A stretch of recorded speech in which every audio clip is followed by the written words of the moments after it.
Good morning, my Teaser King family. I hope everybody is well. I am doing fine for Saturday.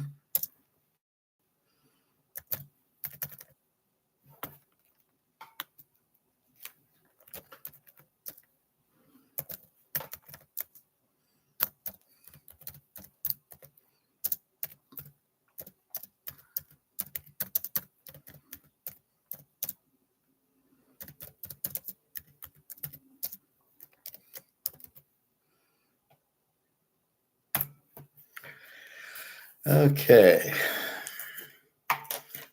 so let's see. Let's go to our gold and see how that ended.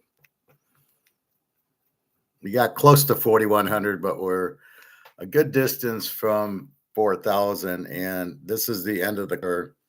So I believe we've already seen, or at least I hope we've already seen the drop where we got down to 39 something.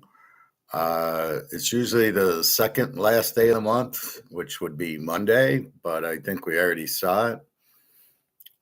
Can't get much lower, at least we hope not. So we end with silver 58.92, a steel, and gold 40.66, which is a joke, but we understand both are great buying opportunities because, again, it's a Ponzi scheme that you have JP Morgan and the bullion banks pushing the price down without a market. You have to have a market. I showed you, I'll show you like on eBay. eBay's a market, for lack of any better terms.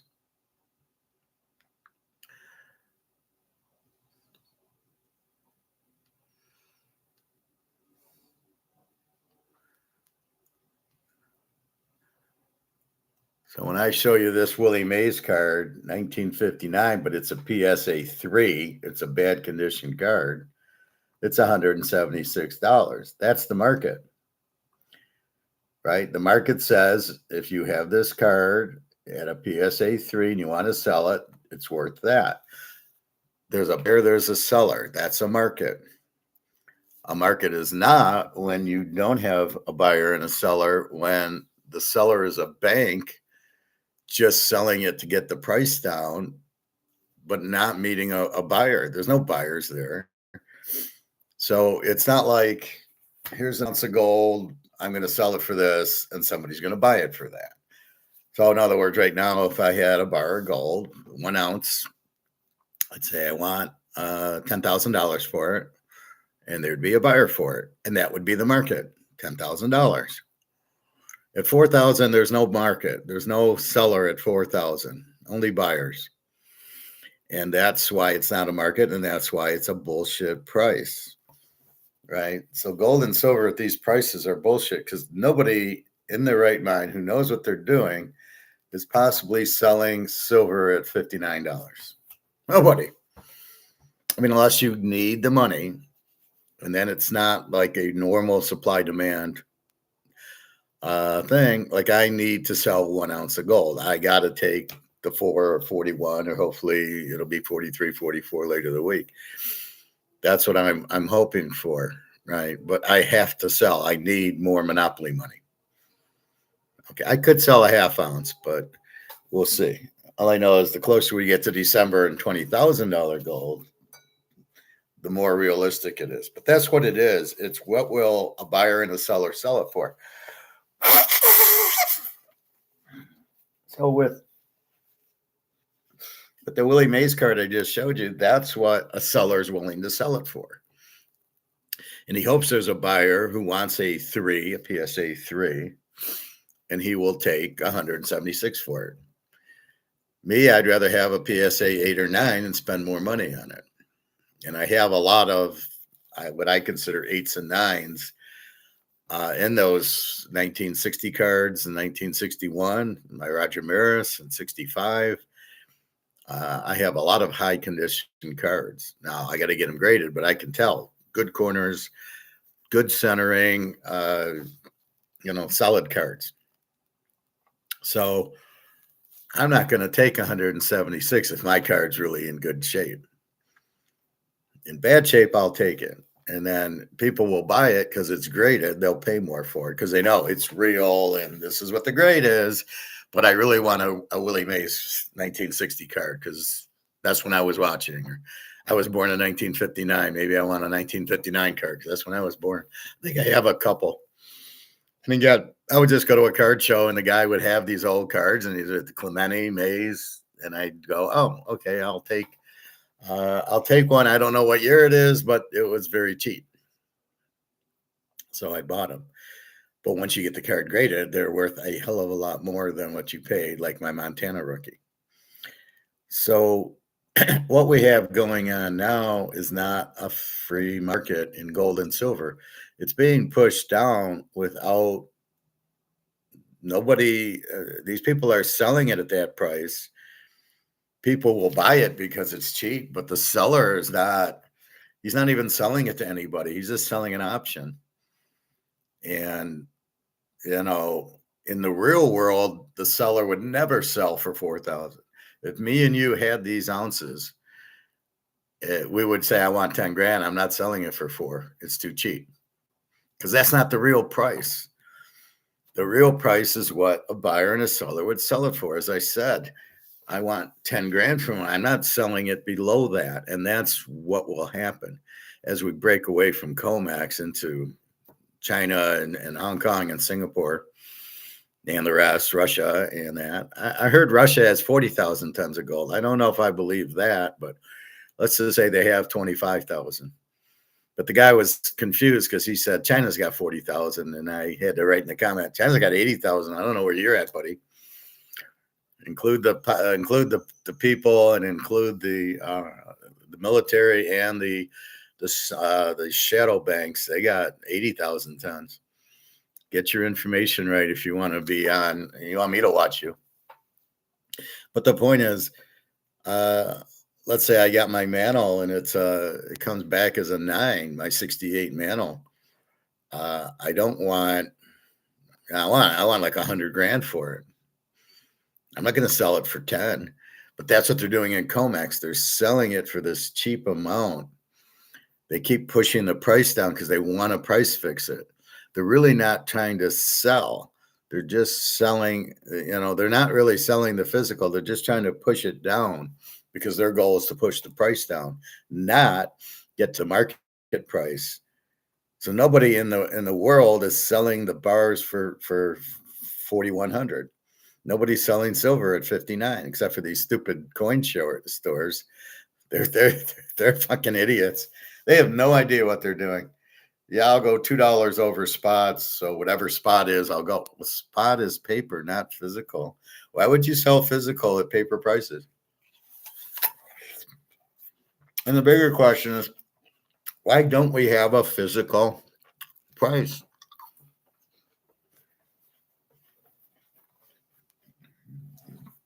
I mean, it's insane that we don't have an actual physical price of gold or silver. We have this paper phony price, but most people don't get that. They just think, well, that's what it is. It's 4,080. The price is going down. Profit taking. I mean, people are so fucking stupid. There's no profit taking going on. Nobody's that stupid. You're in gold to get out of dollars. You're selling it because this is worthless and we are bankrupt.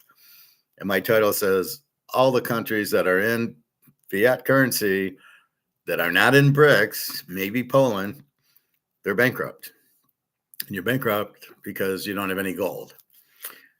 So you either have gold and then you have a strong country, or you don't have gold, in which case you're bankrupt because your money's not worth anything anyway. So that's what I am saying. You're bankrupt because A, your money's not worth anything. And then B, you have the nerve, like the US has 40 trillion in debt, but that's treasury debt. There's also other debt, the credit cards, houses, cars. I think it's like 100 trillion. So I think we're 100 trillion in debt or other bank things besides just the treasuries. That's just treasuries, 40 trillion. So you're bankrupt. You owe $100 trillion. Let's even call it 40 trillion. You're bankrupt. And that's what happens. You lose your power because you don't have any money, you're bankrupt, and you're gone. You're toast. So that's where all these countries are, and that's why we're at war. Is to try to steal oil and gold from Iran and Russia and China. That says don't even go there. Uh, China will say we have 80,000 tons of gold. Fuck you, and we're done. Well, let's take a look at Fort Knox and see how much gold you have there. Oh, you don't have any. Oh, well, excuse me. I just don't get people who think we have it, and you ask why, and they don't know. What kind of answer is that? I mean, did you see it? You got a friend who works there? I mean, how can you see? Do you have like X-ray eyes? You can see through the walls and you see the gold, and you know it's not Chinese gold.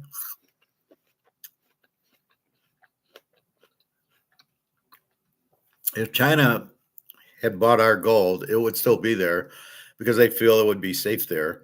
And they'd say, just leave it there. It's just make a note. It's ours. They don't actually need it in China, although now I think they would want it in China. All the countries are now saying, give me my gold because nobody trusts the U.S. because the U.S. has sold it all. And when Germany asked for their gold back, none of the serial numbers matched, and most of the quality of the gold was not 999. So the U.S. is fucking around with everybody. So I don't buy the U.S. You're going to trust the government? Oh, my God. I hope not. So that creates all these countries that are bankrupt. And the only reason you have power and control is you have money. You can control people, but you don't have, your money is not worth anything. Why do you think nobody wants it? People are dumping treasuries, China, Japan, probably Germany and France. And I know they have gold in Germany and Italy. They have gold there. Probably most of these countries have it because they know what the hell is going on. But their dollar's worth, the euro's worthless, British pound, Canadian, US, and the rest of Europe is all worthless. They're all broke. But of course, they don't say that. And that's what you need to understand, which means they're weak and they're falling apart because they don't have. Why do you think they want to invade Russia? Because all NATO realizes they're broke and they got to steal the oil from Russia, but Russia's got nuclear weapons. You're not going to steal it.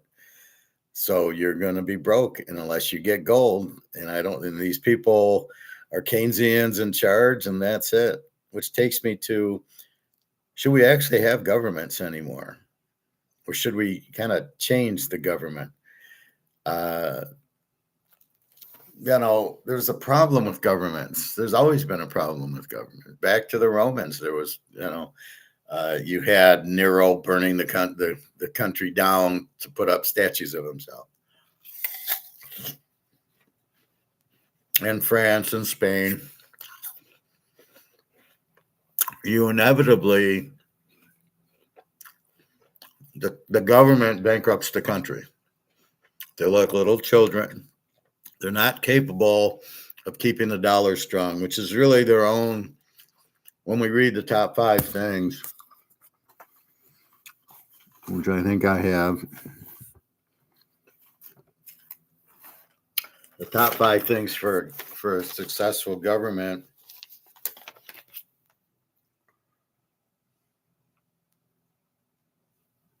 Let's see if I have them. Qualities of money.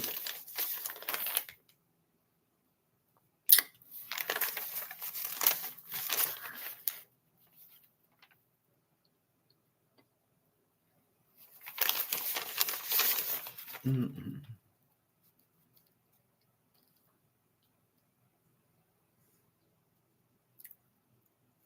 Mm-hmm.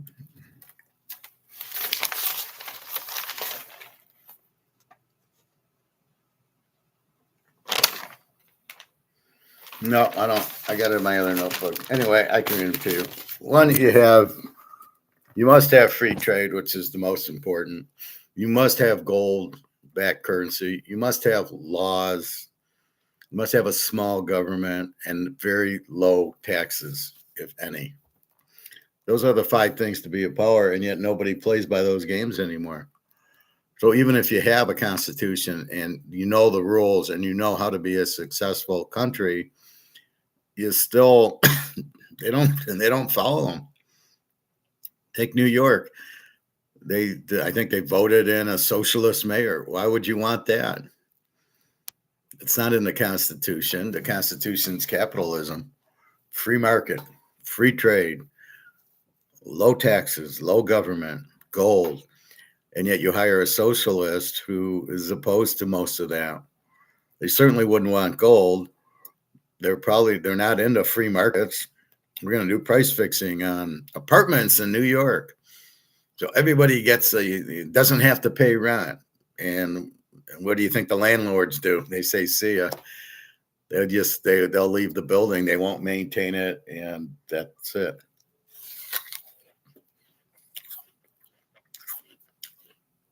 Again, if I need $2 for this, you can't price fix it and say, well, pens will be free. Yeah, see ya. It costs me money to make the pen. So in apartments, it costs me money to make the apartment. And I got to pay property taxes and the utilities and maintenance. So there's cost to doing it. And this is the problem. You have costs to do it. And if you price fix it and you can't raise rent because you need to cover cost, you say goodbye. You don't sell them, you just leave them, and you don't maintain it. Where the socialists think we can price fix things are a disaster. The market controls it if you get the fuck out of the way. In other words, that's probably a bad example, but this cost me $2. I'm going to sell it for $3. I got to cover my costs if I'm going to make it. If you price fix it to $1, I'm not going to make it anymore. So you have what's available, but nothing new comes out and nothing new designs and no creation. You won't get the computer. You won't get the cell phone because you can't be creative and sell because it's price fixed. So socialism's terrible, especially the price fixing. And what are they saying? Oh, we'll give you food. We'll give you free healthcare. No, these things cost. The farmer makes it. He's got to ship it to the grocery store. That's a cost there, especially with gas prices going up. You can't just give food away. Who's gonna deliver it? You can't take the farmer out of the position of the food. He's got to make money or he won't do it. It's as simple as that. If you take my profit motive out of it, you won't do it. If you force me to sell my Teaser King for $1, I won't do it. It's not worth it to me. So you have to understand that, and you have to let the market run. I go and make a pen, and I sell it for $2, and Joe over there sells it for $5. The market decides, well, I'm going to pay $2, and I win, and Joe loses for $5, and Joe lowers his price to compete with me, or I maybe raise it to $3 to, make a little more profit if he's at $5. But that's why we're in it for profit. That's capitalism, but that's good. That includes competition, so other people make it, and then we come up with new ideas. Hey, let's make a laptop. How about a cell phone? That's created by the market, by the competition. Some things we don't like electric cars. That's free market, but that's not competitive. There's no demand in the marketplace for it. You've made it, but nobody wants it. Maybe a few people want it, but I certainly don't. Oh, let's push gas prices up to push a demand on electric vehicles. Not going to work in the U.S. It might work in Europe, but it's not going to work in the U.S. because the U.S. says, no, we don't have charging stations put up. If you want to drive to Chicago from Detroit, it's 4 hours, 4.5, or go to Toronto, it's 4.5, or go up to Traverse City or city, on the lake, 4-hour drive. And there's a lot of woods, so you're not taking an electric car up there. You'll die in the car because you're going to run out of electricity. It's a stupid idea.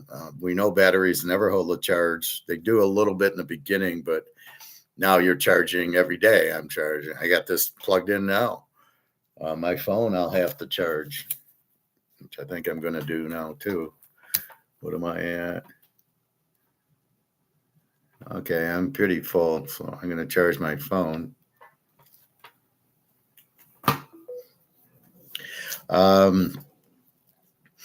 But that's what we're at. We're you have to understand market. Let the market do everything. You have this in place where the market does everything. Funny, you can go to work and make money. Then you can pay your rent and you can get a better place. You can buy a house. But you can't buy a house without credit, without working. And that's what we have. That's the problem we have.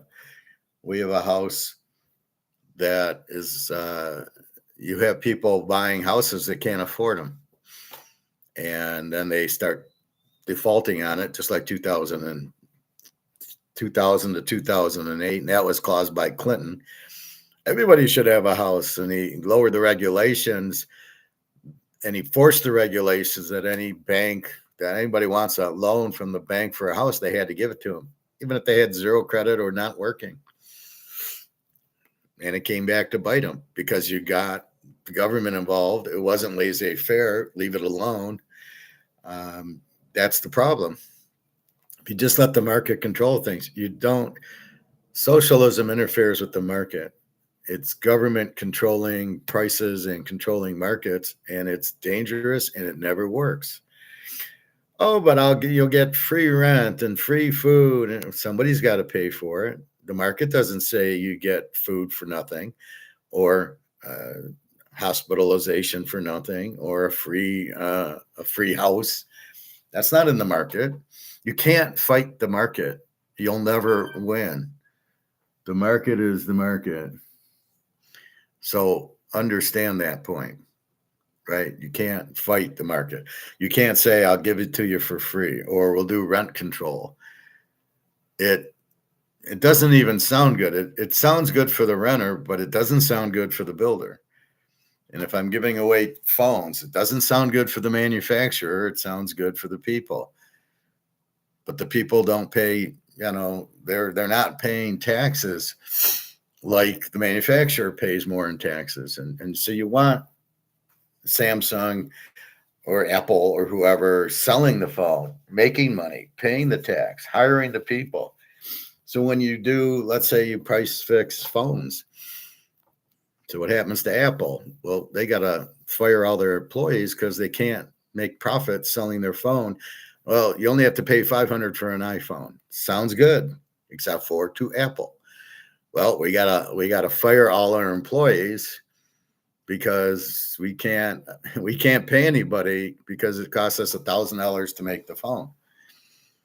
And so you on the other end of the price fixing, you have to fire your employees. You probably go out of business. You cannot make the phone and sell it for $500.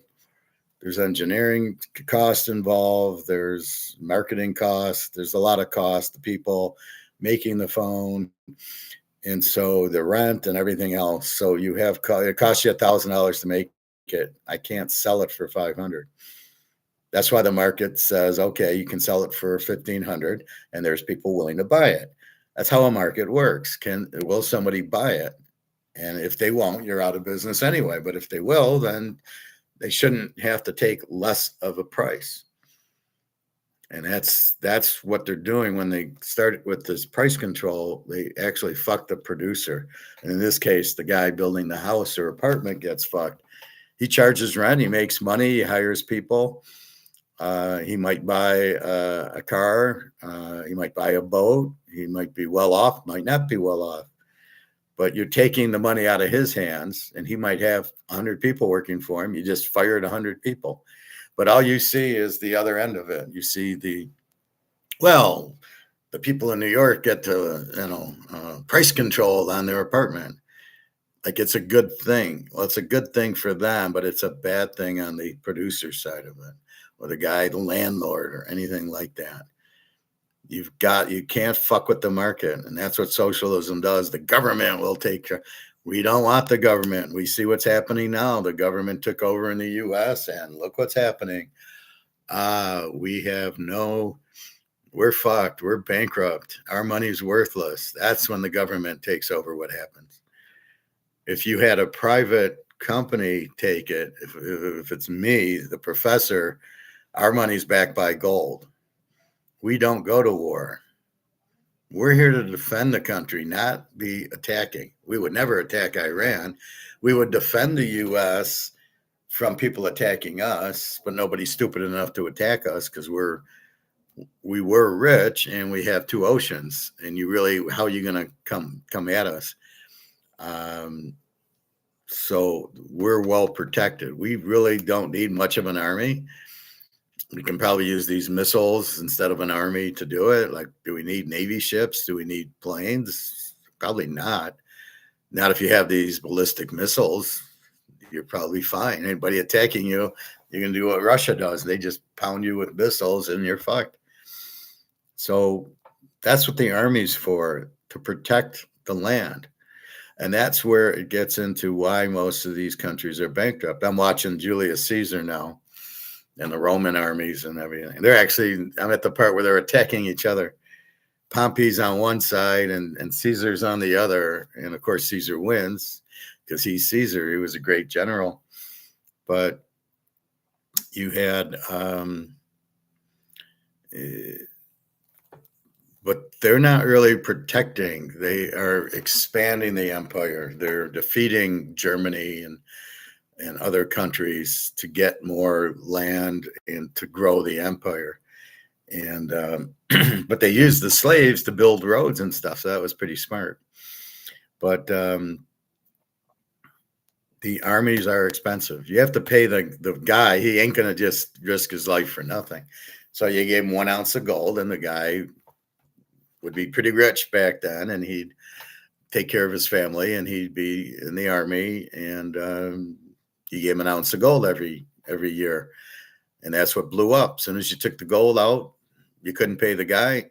There goes the army. And without the army, you're fucked. So all these countries go bankrupt. All of them need an army, because if you don't have an army, the Romans are going to invade you. But if you have an army, it's going to deter the Romans from invading you or whoever.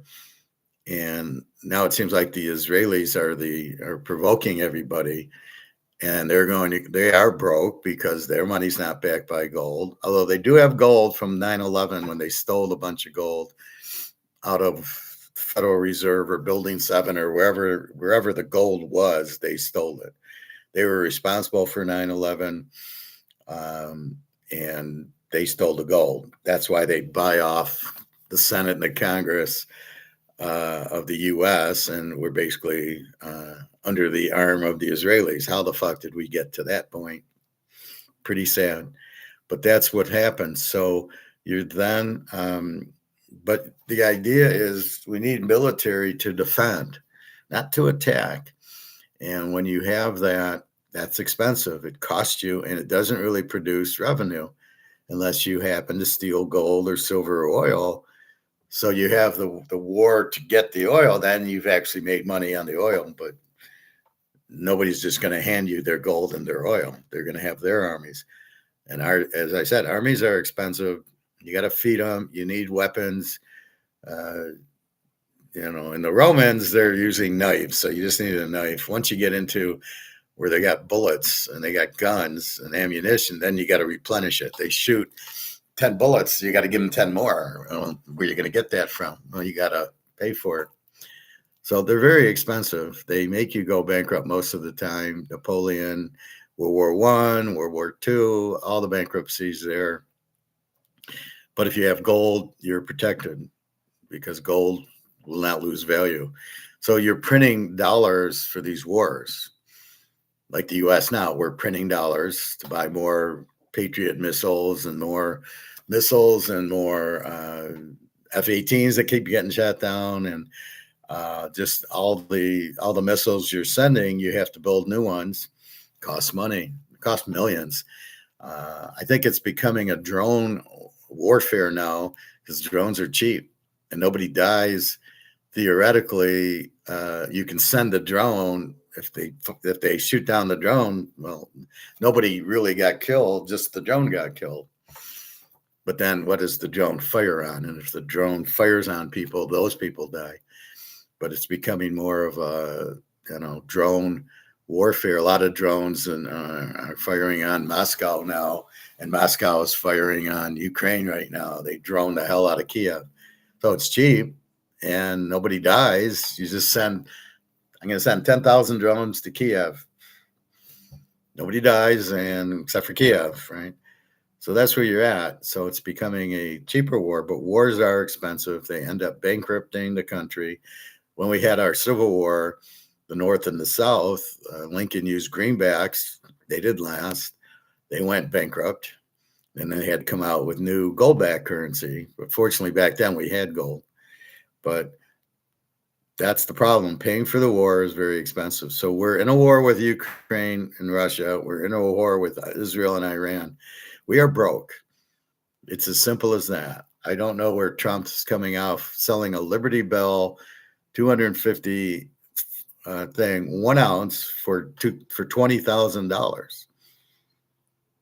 Are you saying that gold's going to be $20,000 an ounce? Are you going to let COMEX run up to 20,000 next week?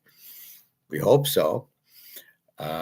Who in their right mind is going to buy 1 ounce of gold when gold's worth 4,000, 4,100, even let's say 5,000, and he's selling it for 20. Well, there's no market for it. There's nobody who sold one for 20 grand. So if you start selling them in the secondary market and they're buying them for 20 grand, then maybe. But why in the world would you do that when you can just buy 1 ounces at 4,100 an ounce? I can buy 5 of those for the 20,000 I'm going to spend on 1 ounce. It's just like this analogy. I paid $5.50 for this in 1995. Gold was $2.50 an ounce. This is 1 ounce of gold. I paid $5.50 because you have to pay for the design and stuff like that. And at the end of the day, I could have bought 2 ounces of gold for the same 500 because they were $2.50. So it would have cost me let's say with premium back then, probably $5.50, maybe $600. This was $5.50, and I had to pay tax on it. So let's say $600, but this is worth 3/4 of an ounce of gold. So this is worth $3,100 right now. But if I had the 2 ounces, it would have been worth, it'd be worth 8,000 now. Big difference for the same 500-600. That's why I tell you, be careful with buying jewelry. I mean, unless it's like you're getting married or it's your girlfriend and she really wants a ring or a necklace or bracelet, you're probably going to stick with coins because they will hold their value and they're worth the price, right? If that's how I look at it. Yeah, I could have had 8 grand instead of 3 grand. Simple as that. But gold, you can't lose. It's just price fixed. It's the socialism going, let's price fix gold so nobody wants to buy it. What kind of crap is that? Yeah, we don't want people buying gold. Well, fuck you. You can't. That's the market. The market, it's a product in the market and we want to buy it. It should be a free market like everything else. You go to the grocery store, it's free market. And they put it on sale when it doesn't sell. And they mark up the meat to $20 for a New York strip because that's what they do. They mark it up. So what the fuck are you doing? Price fixing gold. It doesn't work. Again, the physical thing is running out of paper. In other words, there's 220,000 tons, let's say. I know it's 200, 220. And once that's all out there, paper won't work.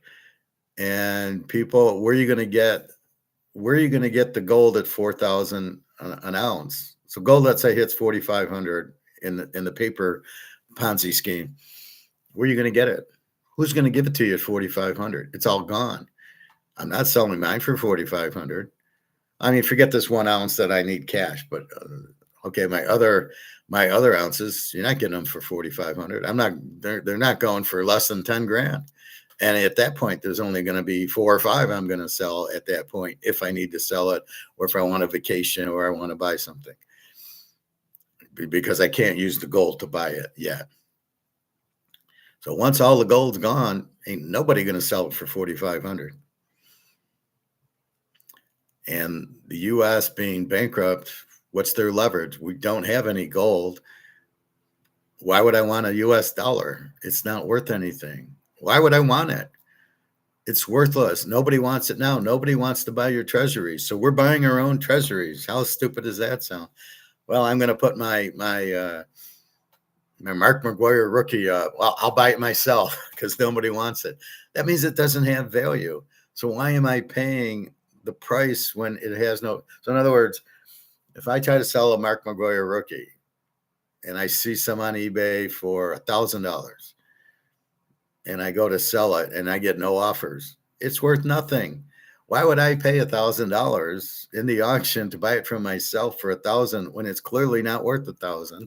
Because in the auction, there is no bidders. It has no value. It's worthless. Why would I pay 1,000? So why, if nobody wants the treasuries, is the Federal Reserve buying treasuries that have no value, and yet they're buying them? Clearly, nobody wants our dollars. They only need the dollar to buy the oil.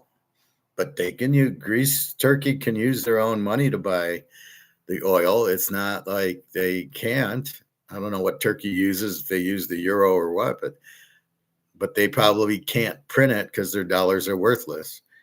So all they have that's an asset is gold, which they will sell their gold for dollars to buy the oil. They don't want dollars. They just want dollars because they can buy the oil, but they don't want the dollar. The dollar's collapsed. The U.S. is bankrupt. It's not maybe, it's not, it will be. It is bankrupt. You got Heckle and Jekyll in there, this Fed chairman and this idiot Secretary of Treasury. What the fuck they're doing. They're clueless. They don't get what inflation is. They don't get that the dollar has no value, that inflation's money printing. I'm really getting tired of all these idiots on YouTube thinking that prices going up is inflation.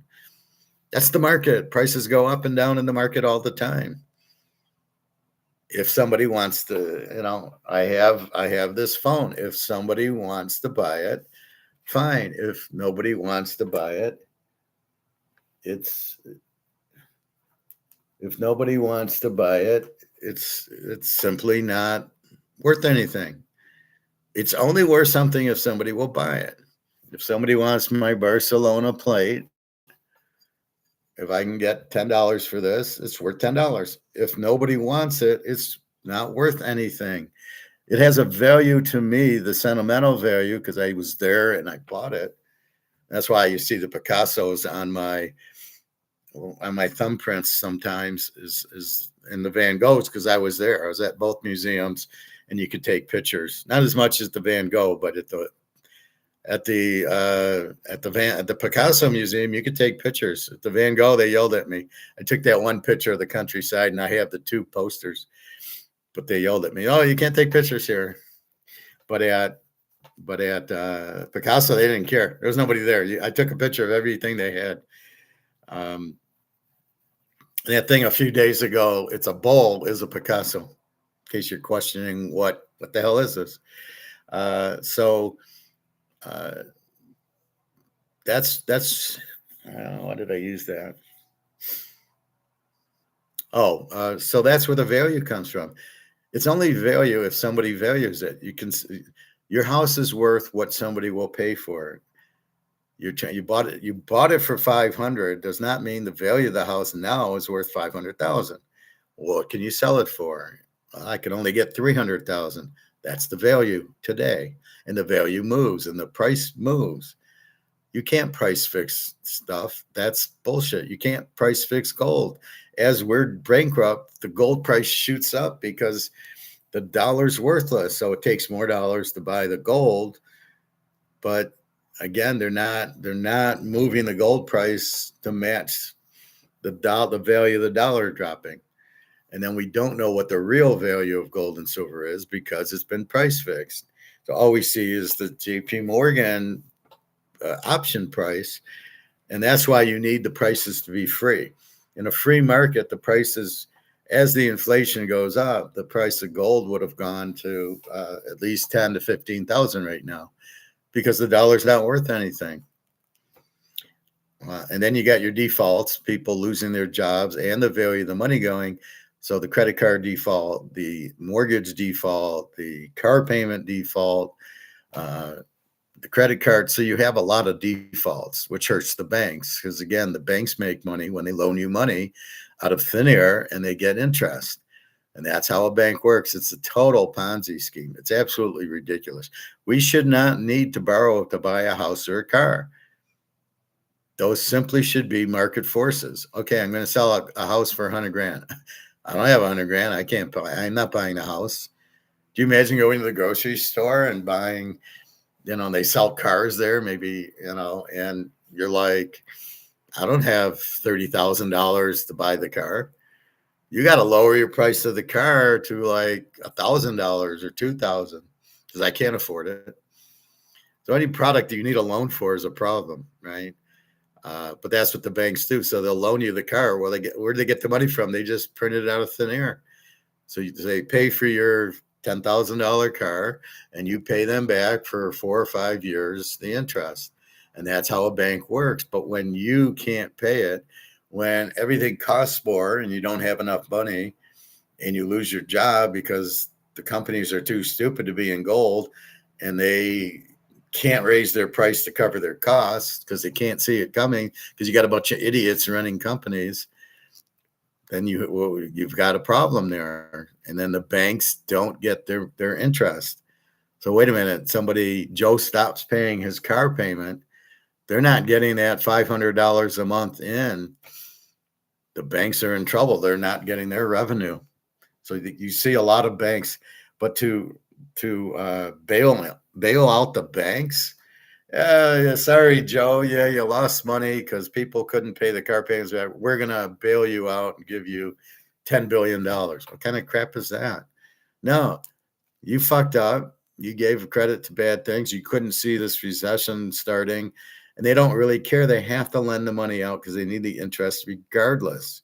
And that's the problem. They need the interest to survive. That's their income. Our income's our paycheck, or if we have gold, watching the gold price go up. So when gold went to 4,000 to 4,100, it's 100. You got 100 ounces, you just made $10,000. That's my job. And when it goes down, you lose 10,000. But that's how it works. That's the defense against the inflation. I have gold, and as you're printing the money to zero, the gold has to go up in a normal market. And then thank God we have BRICS, because BRICS is buying the shit out of it, especially Russia and China and India, Saudi Arabia now, Dubai, all the African, every country in Africa is on the gold, is going on the gold standard. Brazil, Argentina's too stupid to go on the gold. That Miley fucked up. He's on the US dollar instead of gold. So the demand for gold's huge. It's the only real money. It is money. It does have a value.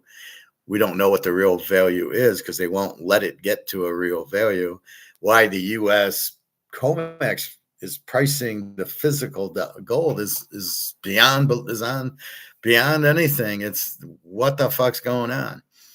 That's incredibly retarded. No, let the market run the price. And as there's heavy inflation, the price goes up. And if you don't inflate the dollar and keep it there, the price wouldn't go up. But obviously you are. And that would be a signal. Maybe that's what the U.S. is looking at. Well, if we let it go to 20 grand, they'll know there's heavy inflation.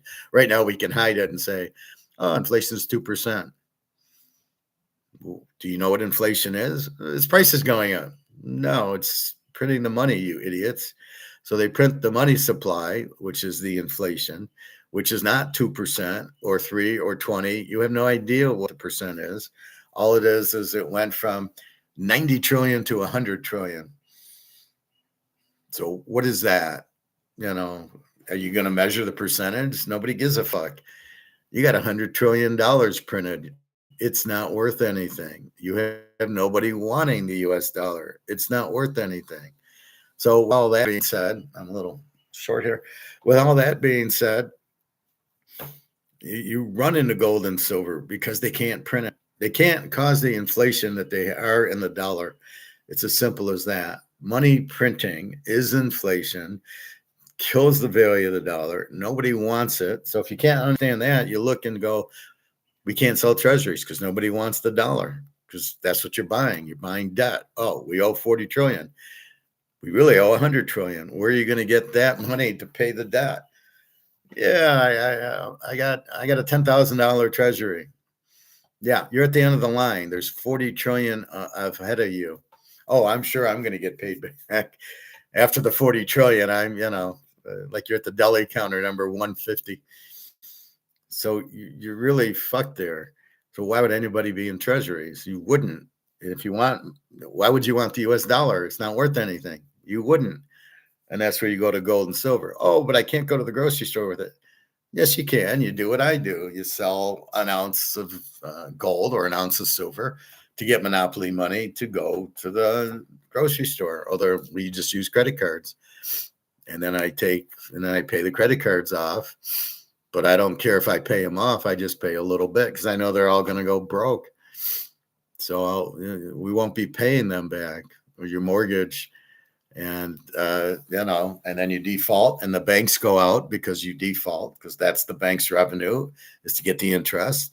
I can't pay you. Sorry, I've lost my job because my company's idiots. I've been in dollars instead of gold. I was an idiot. I'm in the stock market or Bitcoin. I'm in Ponzi schemes. I'm an idiot again. Certainly nobody in their right mind should be in stablecoin. I mean, that's just beyond stupid. I heard it's just Trump's stablecoin. It's just Trump. Everything you put into it goes to Trump. Yeah, I'm going to trust Trump and his kids. Oh, yeah. I might as well trust Hitler.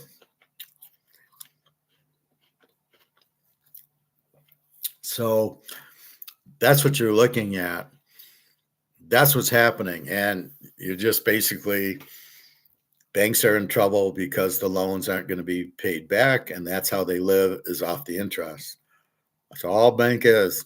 I'm going to loan you $20,000 for a car and you're going to pay me back 5% interest. That's my revenue.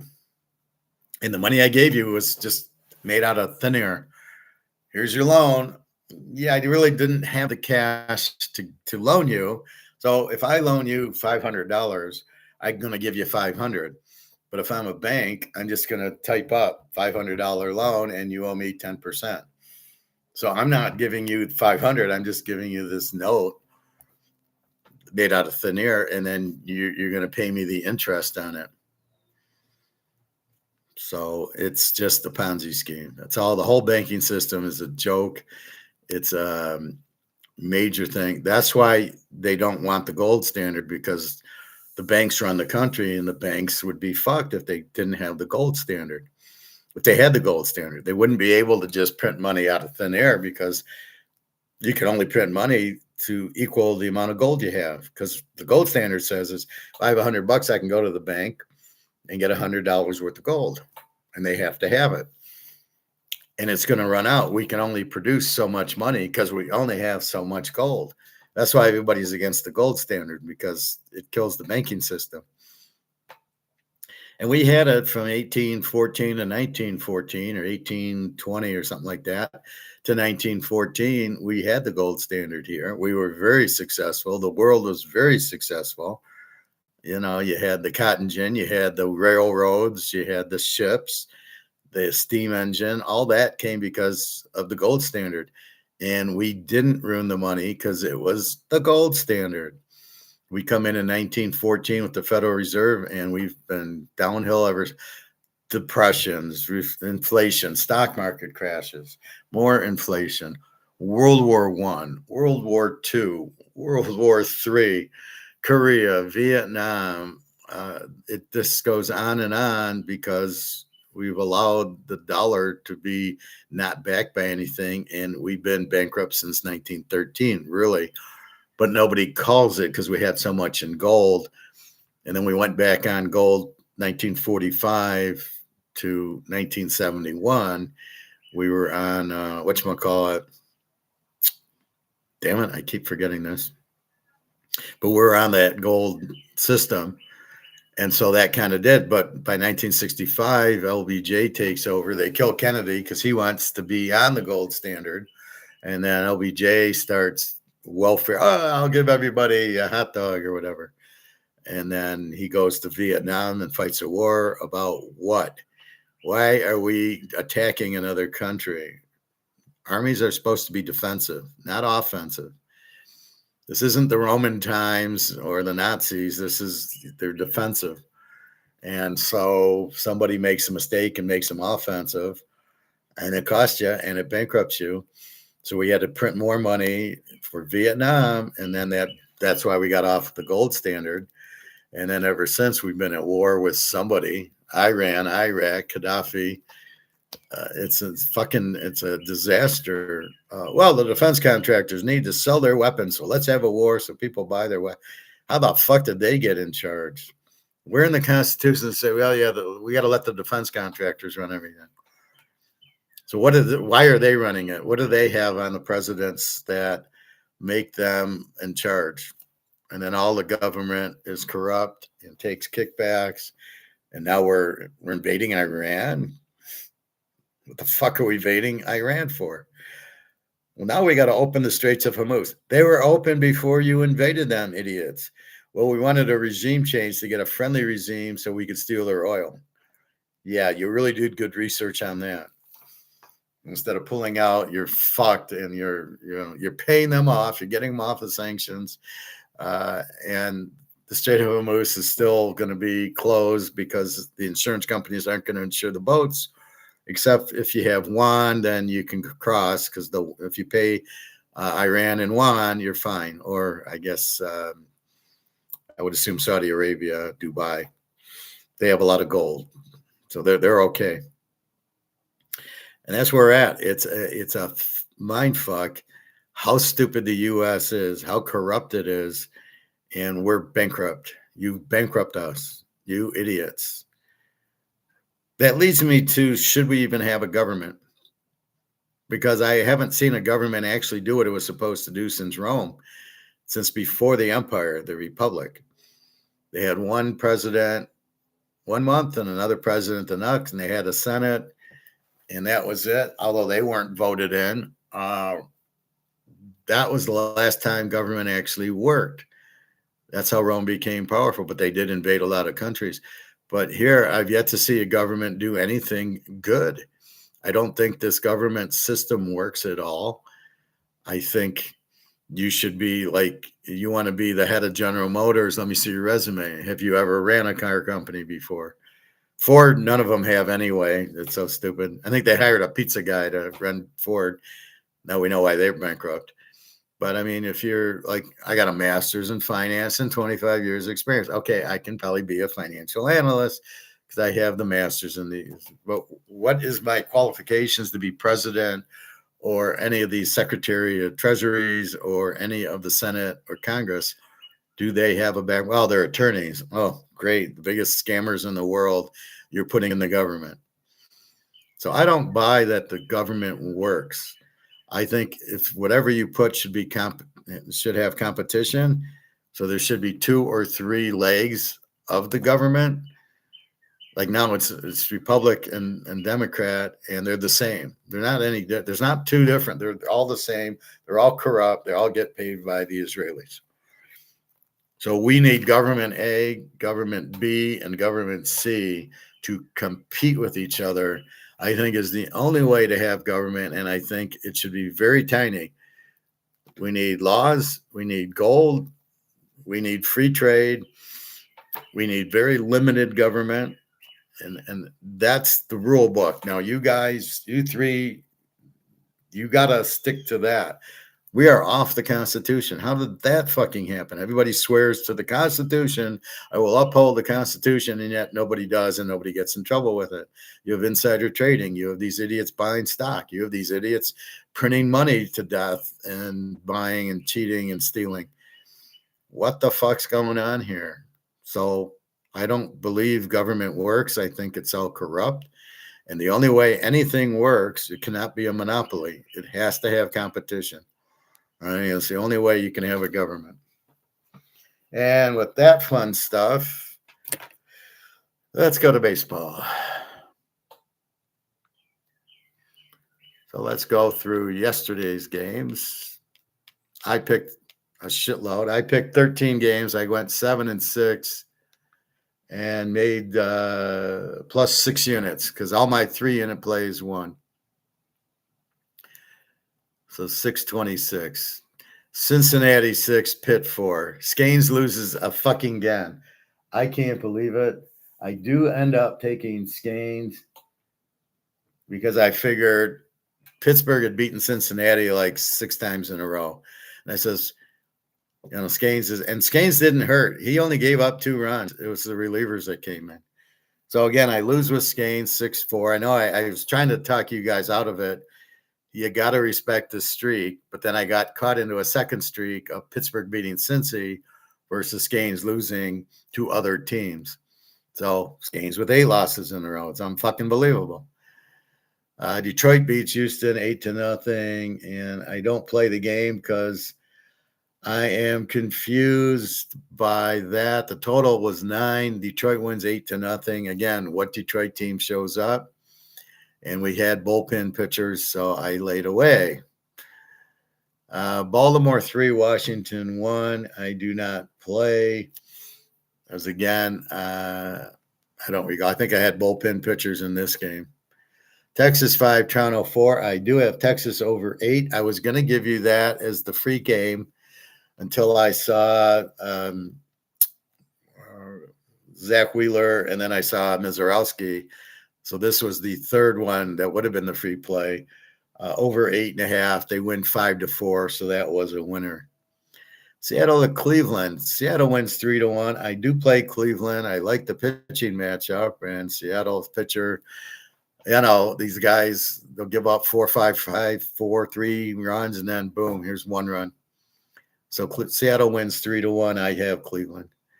The Yankees this was not Schittler. This was, I think we were going against the Boston pitcher. I don't think this was Schittler. This was, I didn't even play that. I played over 9, and it was 6-1 Boston. So they played 7. I played over because I didn't like the pitching matchup, and both pitchers seemed to be pretty weak. The Yankees forgot to hit at Fenway. Go figure that out. So I go over 9. I lose. Philly 2-1. Your free play. Suarez, somehow we won the game before. Here we win with Zach Wheeler, who's got a 2 ERA, and the Mets struggled. And it was 2-1. Give them credit. But we have Philly, and that was 3 units. So Texas over 8 was 3 units. Philly was 3 units. Tampa Bay, Arizona. We played Tampa Bay. Arizona's pitcher sucked. Tampa Bay had their good pitcher on the mound. And 6-1 Tampa, and we have Tampa. The White Sox, we play this over 8.5, 22-1. I tell you, they can hit. So the White Sox over 22-1. We hit that one over 8.5. Milwaukee and the Cubs, we have our boy Mizorowski, and we played it for 3 units. They win 6-2. It was a little close, and we pulled away at the end, but we'll take it. Minnesota 9, Colorado 8. We played Colorado here. Wow, this game got close. We played Colorado, and it lost 9-8. Bad pitcher for Minnesota. Pretty good one for Colorado, but Minnesota, sometimes they hit, sometimes they don't. Colorado, same thing. They'll play a 3-2 game and then a 9-8 game. We had them over a couple days ago. Colorado, I don't know. So, again, normally I like playing Colorado over, but they had a pretty good pitcher. Miami 4-0. This was your second free play. Max Meyer has now won 10 in a row, 11. Where's Meyer?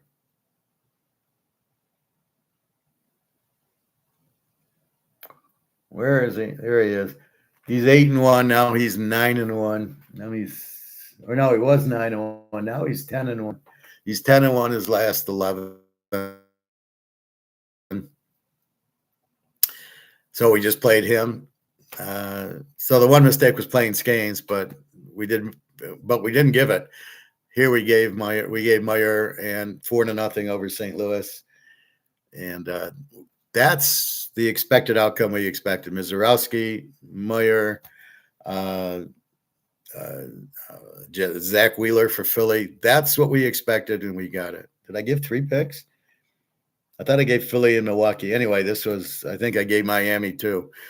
I was so pissed actually the day before I did give the free picks. They did win. Oakland 9, California 3. We do have, for some reason, we play California under 8. I don't understand this. Normally I play Oakland over, and 8.5. I don't know who. I think it was Soriano against Jen, and Jen them. So 9-3 Oakland. A ballsy pick. We have San Diego 7. The Dodgers 1, and we play San Diego against the Dodgers, and we win. Happy there. That's like a double win. So we stayed away from the Dodgers. The Dodgers just aren't all that. San Diego had a real good pitcher going yesterday. Let's see who the real good pitcher was, because I don't remember. And the Dodgers had Sasaki with his 4.88, and our pitcher was a very good, strong one. Ferris Bueller. He's now down to a 3.81. He pitched 5 innings of one-hit ball, but he's been pitching lights out his last 5 or 6. He's been very good. Let me put Ferris here. Should I put Ferris or just Bueller?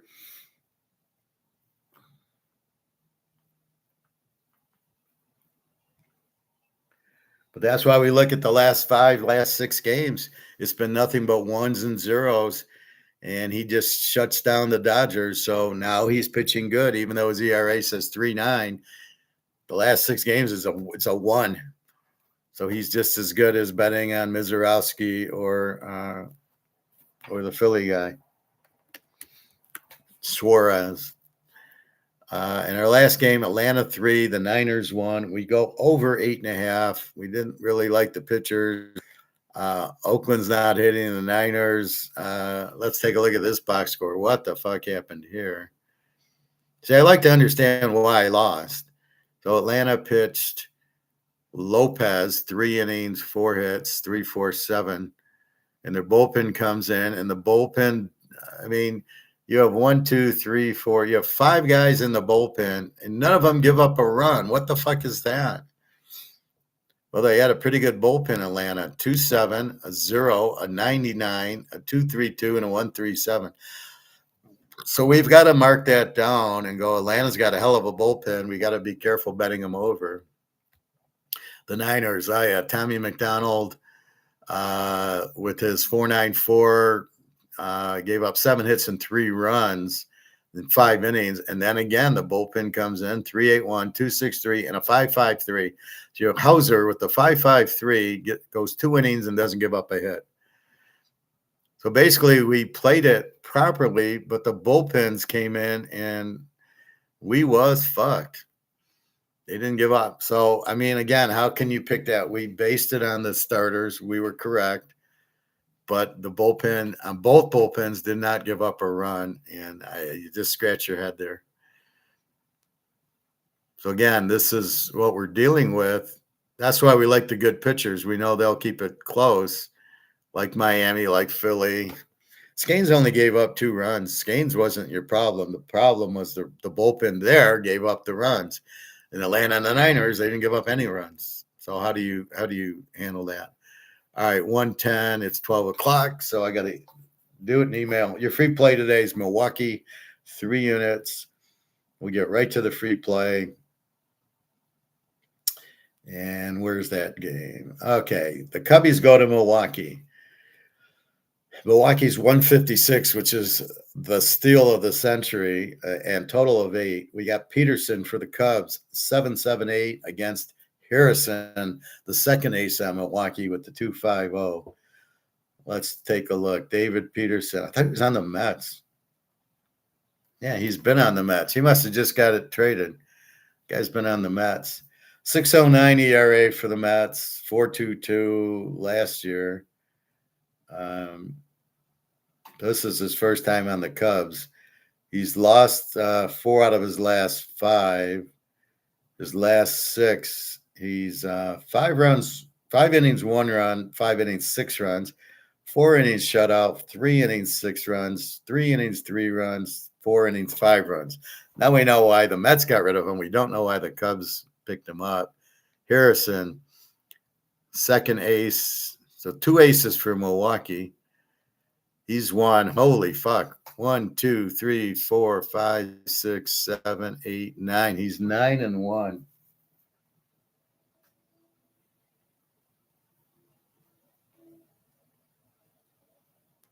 So he's 9-1 and a very low ERA. We go back to his last 6. 7 innings shutout, 6 innings shutout, 5 innings, 1 run, 2 innings, 8, 6 innings shutout, 6 innings, 2. Who did he give up 8 to? Oakland. And they won the game 15-14, even though he gave up 8 runs and 2 innings on 71 pitches. That's why I like betting Oakland over. When you hit this guy for 8 runs and 2 innings, that's why I was shocked I bet Oakland under yesterday. Must have been some good pitching. So that gives us Milwaukee. Take Harrison. We got a 8 ERA going against like a 1 ERA. Just one bad game. Otherwise, the other 5 were like giving up 1 run. He's a lefty. And the game's at Milwaukee. So this is a Packer Bear game. They hate each other. So take Milwaukee, 3 units, free play. We will look for anything else. But when I saw that, I said, that's the best game on the board. We're going with it. All right. The Yankees at Boston. Yankees 107-8. I hear they got injuries. Well, we know Aaron Judge is out, so we know we're not playing them over like we used to. Garrett Cole, 3.66 against Colonel Bennett from Commando, 3.81. Garrett Cole, the last 6 games, 6 innings shutout, 6 innings shutout, 5 innings, 4 runs, 4 innings, 2, 6 innings, 2, and 4 innings, 5. The 5 came against Detroit, and the 4 came against Cleveland. So the last 4 he's given up some runs. The first 2 were shutouts, and now I don't know. And Colonel Bennett, Jake Bennett, he's lost his last 4. This is his first year. He's got a 3.71 ERA. 5 innings, 1 run, 5 innings, 4 runs, 5 innings, 4 runs, 5 innings, 2 runs, and a 6-inning shutout to Colorado. And they lost 3-2. So what do we want to do with this Yankee-Boston game? Cole, hot and cold. Bennett, nothing real. Our fear is the Yankees hitting.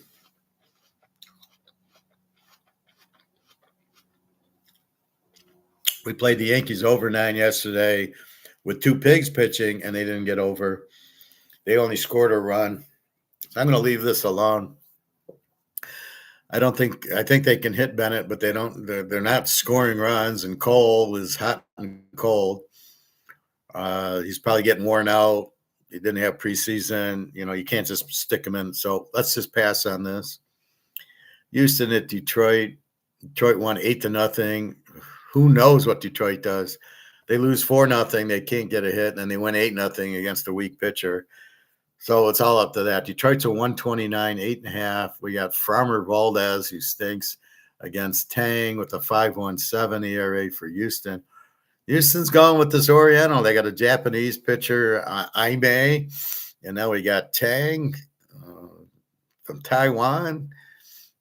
who's the Taiwan manager? One of those Samoans, I think. Jimmy Superfly Snuka will be his manager. And he's lost 4 out of 5. He did win his last one and lost the last 4, and he did lose to Detroit 9-3. His last 6 innings shutout, 5 innings, 3 runs, 5 innings, 5 runs, 4 innings, 7 runs, 3 innings, 5 runs, and then somehow it's a 6-inning 1 run against Cleveland. So again, where does that come from? And before that, he had 6 innings shutout, 5 innings shutout. So he has 2 shutouts. Then he goes 3, 5, 7, 5, and then 1. What the fuck? The 7 came against California. 5 goes against Pittsburgh. 9 goes against 5 against Detroit. And you got Detroit now at Detroit. I don't like Tang. Valdez, I know I don't like. The Fromer. Let's see. He had lost 7 out of 8. Let's see. I think he won his last game. So he's lost 1, 2, 3, 4, 5, 7. He's 2-7 his last 9. But he did beat the Yankees 5-3. His last 6. 6 innings, 1 run, 6 innings, 4 runs, 5 innings, 1 run, 5 innings, 4 runs, 6 innings, 1 run, 6 innings, 1 run. I hear the Tiger radio announcer doing what I'm doing right now. So is he watching? I think that whole station listens to me because I'll hear some stuff that only I talk about, and they'll start talking about it. Such as this, looking at the innings and the runs pitched by the pitcher, and I'll hear the announcer doing it, and I'm going, where the fuck's he getting that from, right? So Valdez, if we go back, 4-1-4, 1-4, 1-1. So either gives up 1 run or 4 runs. Can Houston hit him? I don't know. I'm going to avoid it because if you bet on Detroit, they lose. If you bet over, they go under. If you bet under, they go over. Houston, I don't know. What do I got on Houston? And I'll have to update this tomorrow. Houston is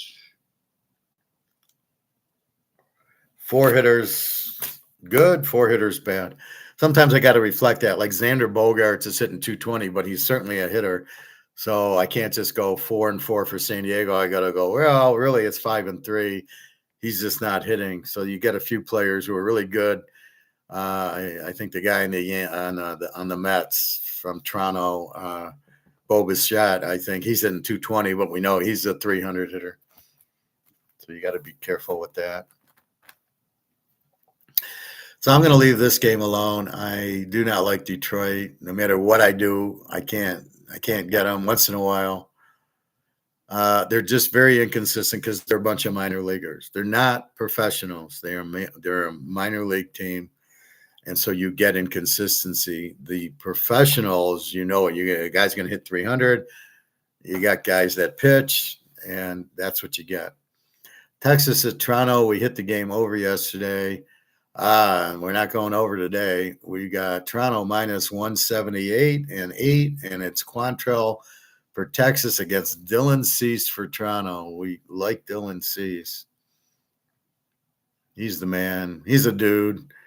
And Cal Quantrill, 1, 2, 3, 6 losses in a row. I think he was on Colorado, so now he's on – what the fuck is he on? Now he's on Texas. Losing for Texas. Actually, we got to go back further.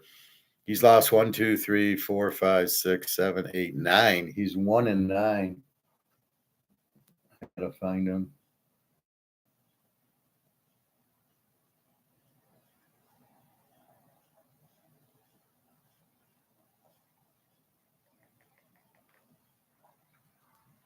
Oh, come on. Here he is. 5. He's not 0-5. He's 1-9. 3, 6, 9. 1-9. Okay. I got BP. I assume that means bad pitcher. Let's look at his ERA. Oh, okay. He's bullpen. That's what BP means. So it's weird he gets out there. Is he starting? He's only started one game. He started 24 games for Miami last year with a 5.50 ERA, and Atlanta 2 games with a 13.50 ERA. Yeah, he was on Colorado, 4.98, 5.24, 3.38. The guy is definitely a starter usually. Although this year, 16 games, he started 1. But let's look at his pitch count. So this is unusual. He's pitched 20, 30 pitches, but they lose every game he pitches. They lose. Okay, so, it's hard. He gives up. He went a few games giving up 0, and then his last 4, he's given up 1 run, 3 runs, 2 runs, 1 run. Again, it's only in 2 innings, so it's a much higher ERA. And Toronto with Dylan Cease with the 2.77. We know he's a starter. He's a dude, and he's won 6 out of he's 6-2, and his 7 innings, 1 run, 5 innings, 5 runs, 4 innings, 2 runs, 6 innings, 1 run, 5 innings, shutout. He has 1 bad game against, of course, the Yankees, 5 runs. Otherwise, he wins. All right, so there's a bet. There's a dude. Cincinnati, Pittsburgh. What do we do with this game? I know what I'm doing with this game, just looking at it. We got Burns, their ace, 2.01 ERA against Jeffrey Jones, 5.85.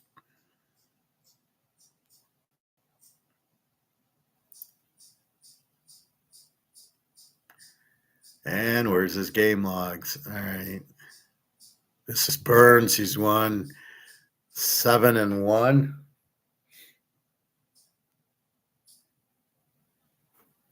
7-1. All right.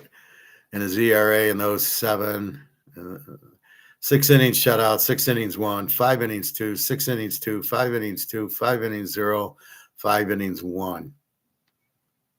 And he lost the Pitt 1-0. Amazingly, probably was facing Skeens when he actually won. He went 7 innings through a shutout. And Jeffrey Jones, Jared Jones, same thing. Where's he from? California. A Hulk Hoganer. And he's only pitched 5 games, 4 innings, 5 runs, 5 innings shutout, 4 innings, 2 runs, 4 innings, 5 runs, 3 innings, 1 run. So he's pretty bad. All right.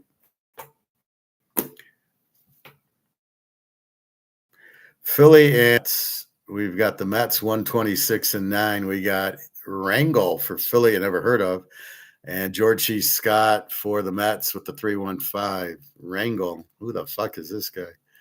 From Mexico. He's a Chico Santana guy. 2025, he hasn't start games, 2.45 ERA. This year, 2 games, 2.25. He lost both games.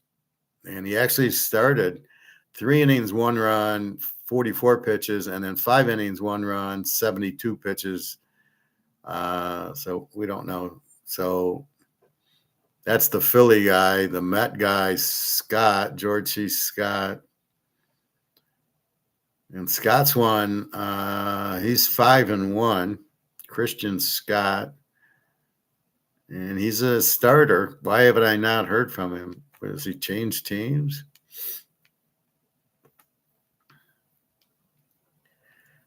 He was a Met.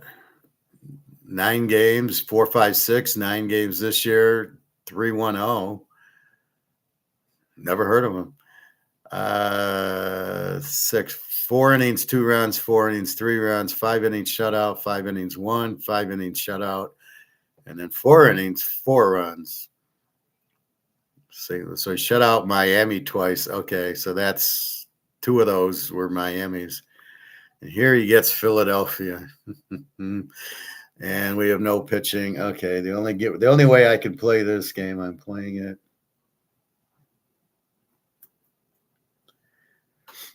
And even if Philly's down 5-0, they'll still cover the over, right? KC against here we go. We got the White Sox 115-8. We got Waka 348 against Dean Martin with the 3-2-1, who let us down.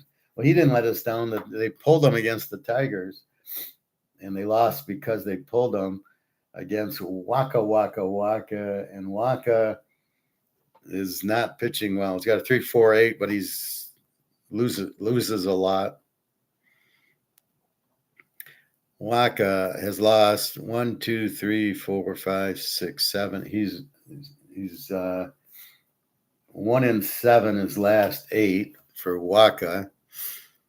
With his last 7 innings, 2 runs, 5 innings, 6 runs, 5 innings, 5 runs, 7 innings, 4 runs, 6 innings, 3 runs, and then 7 innings, 1 run to Tampa. So pretty bad. And then he has a good game, just to fuck it up, right? He has a good game against Tampa. And Dean Martin,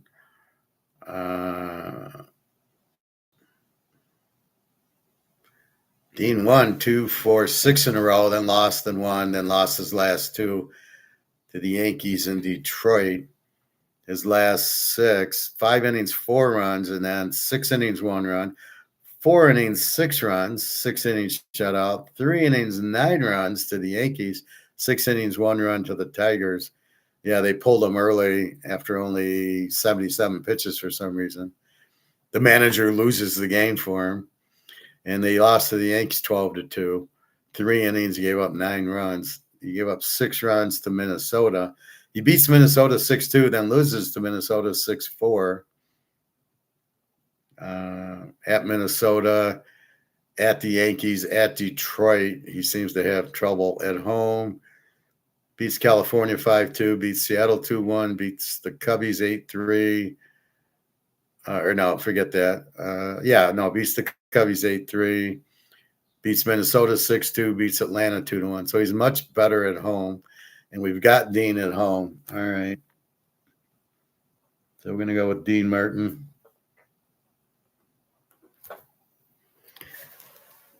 All right. Arizona, Tampa. We've got Tampa 136-8. We got Cabrera with a nothing against Schulzer with the nothing. What do we do here? We got 2 guys at Dominican Republic. He's pitched 1 game and 5 innings shutout, 62 pitches, lost 4-2 to Minnesota. Tampa Bay, Solskjaer from California, a Hogan guy. Eats his vitamins, drinks his prayers. And he's pitched a lot, but is he a bullpen? He's a bullpen. He's a bullpenner. Gave up 2 runs twice, 2 shutouts. Again, this is 1 inning games. A 2, gives up 4, and then his last 4 have been shutouts for 1 inning. So we have nothing here. His ERA is 5.40, so he is a pig. Arizona, Cabrera's pitched in 1 game. Total on the game's 8. I hate this bullpen day. I got to pass. Washington goes to Baltimore. Baltimore 104-9. We got Griffin 316 against Young 309. Baltimore. I think I have this Young marked. There it is. He's 7-1 his last 8. And let's see what Griffin is. Foster Griffith. He's 6-1 his last 7 himself. Last 6 innings shutout, 5 innings, 3 runs, 5 innings, 1 run, 6 innings, 1 run, 6 innings, 1 run, 7 innings, 1 run. Superficially, we would have just said, forget this guy. But when you go inside the numbers, his 3.16 is really like a 2 lately against Steve Young. Steve Young He's won 1, 2, 3, 4, 5, 6, 7. He's 8-1. His last 9.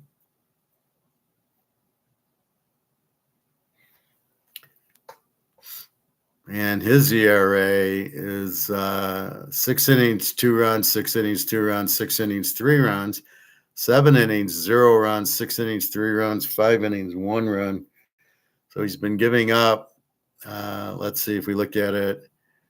2, 2, 3, 0, 3, 1. So a couple of threes, mostly 2s and 1s. All right. I think we going at it the only way we can.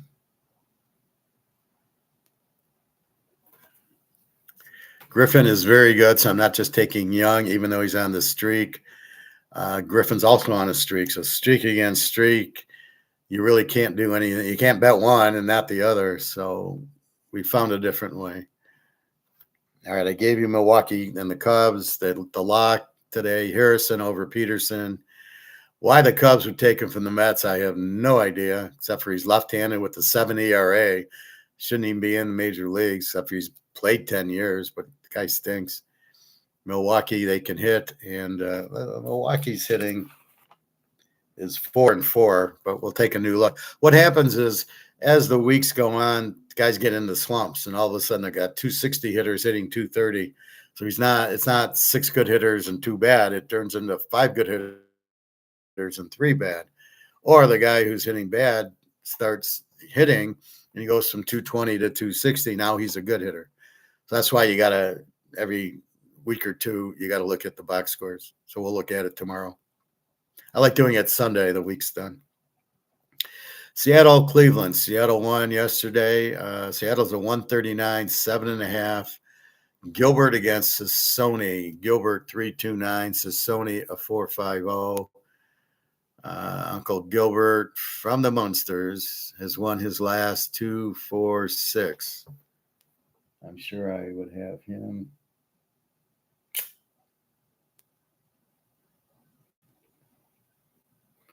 Yeah, Gilbert, Seattle, 6-0. So it's going to be hard to go against Gilbert. His last 6, 5 innings shutout, 6 innings shutout, 5 innings, 3 runs, 6 innings, 1 run, 7 innings, 1 run, 6 innings, 1 run. So he gave up 3 against the Mets somehow. But he's tight. He's not a 3.29 ERA. He's about a 2 right now. Slate's Sony, the Slater. The Slaters lost 5 out of 6. All right, this makes this a lot easier.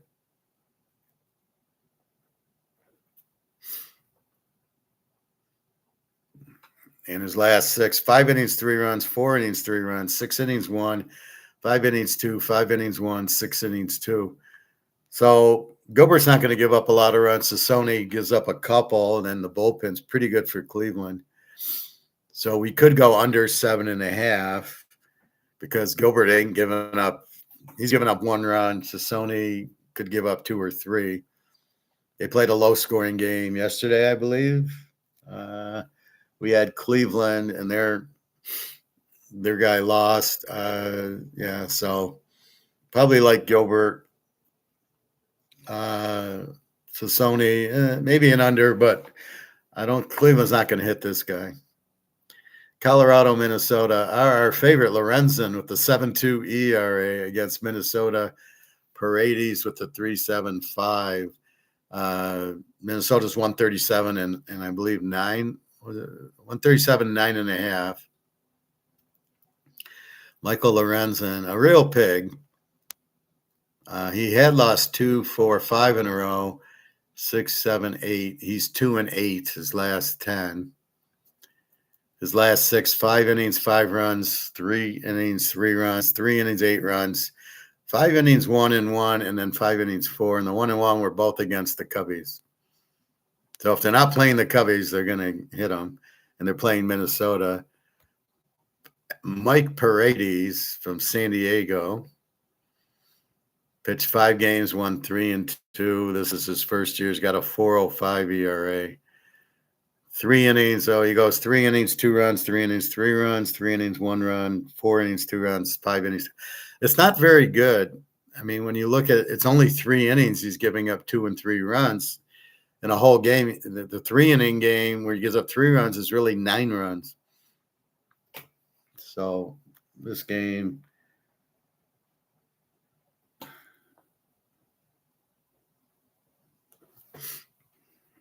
should be high scoring. Lorenzen with the 7.2 ERA. Miami, St. Louis. We got St. Louis 133, 8.5. We got Gusto 5.40 ERA against Emperor Palantine with a 3.62 ERA. Gusto he's pitched 3 years. Started at Houston 4.92, then Miami 9.77, must have got hurt or back to the minors, and then this year 6 games, a 6 ERA. The guy's basically a pig. His last go all 1 innings shutout, 2 innings 3, 2 innings 3, 4 innings 0, 4 innings 5, 4 innings 1. His last couple of games, he's been okay for 4 innings. Palantine, the Emperor. Ooh, Palantine, 1, 2, 3, 4, 5, 6 in a row. 6-0. He had him down. And his last 6 runs, 6 innings, 1 run, 3 innings, 4, 5 innings, 1, 6 innings, 2, 7 innings, 2, 6 innings, 1. So he had 1 bad game against the Cubs. It's weird, the one game they struggle with.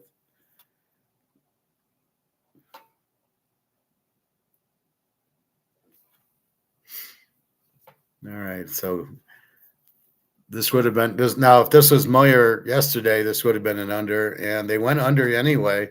Meyer shut him out 4-0. Gusto's not shutting him out. We have the Dodgers, San Diego. Now, how pissed is the Dodgers losing to San Diego? My call yesterday. I'm so proud when I go against the Dodgers and the Yankees and they win. Yamamoto from Japan, a Mr. Fuji guy. They're all from different cities in Japan, too. It's not like they're all from Tokyo. I don't think I've ever seen a guy from Tokyo. He won his last 4. He's 4-3 his last 7, but he was 4-1 his last 5. And he goes 8, 9 innings. He's gone 109, 107. He goes over 100 pitches. Good boy. 7 innings, 1 run, 7 innings, 1 run, 5 innings shutouts, 8 innings, 1 run, 8 innings, 1 run, 6 innings, 3 runs, and a loss to Baltimore of all teams. Randy Vasquez from Dominican Republic. Jimmy, the mouth of the South Heart. He's lost 1, 2, 3, 4. He's 1-5 his last 6. And he's gone 4 innings, 3 runs, 5 innings, 4 runs, 5 innings, 2 runs, 4 innings, 4 runs, 5, 2, 3, 7. Looks like the Dodgers get healthy here. They're 192-8. I'm surprised by this 192. And it's hard to go under, even though Yamamoto won't give up a lot of runs. Vasquez might. And the Dodgers, I can see getting up 10 runs, covering the 8s and frustrating you. So definitely the Dodgers should bounce back. Atlanta and the 49ers, this was disappointing. We had the game over. Logan Webb. We know Logan Webb. He's not very good. All right. Atlanta, the Niners, 123-8. Montana will be playing today. Bryce Elder,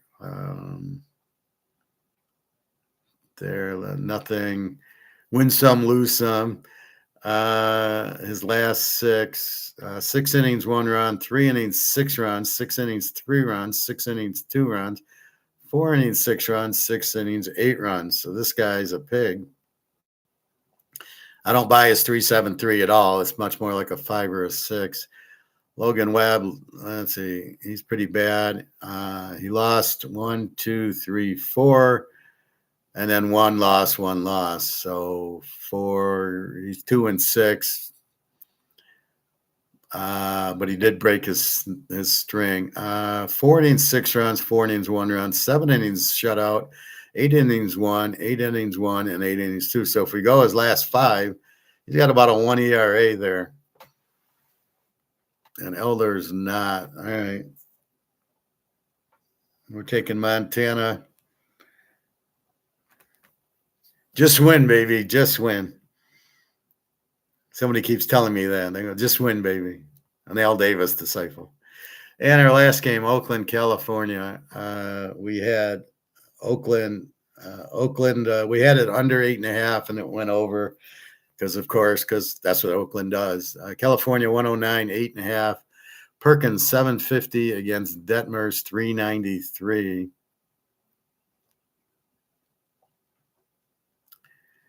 And Perkins has lost 4 out of his last 5.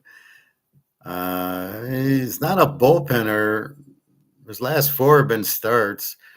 Let's look at his last 4. 4 innings, 5 runs, 4 innings, 3 runs, 5 innings, 3 runs, 5 innings, 4. Perkins is basically a pig for Oakland. Detmers 3.93 ERA.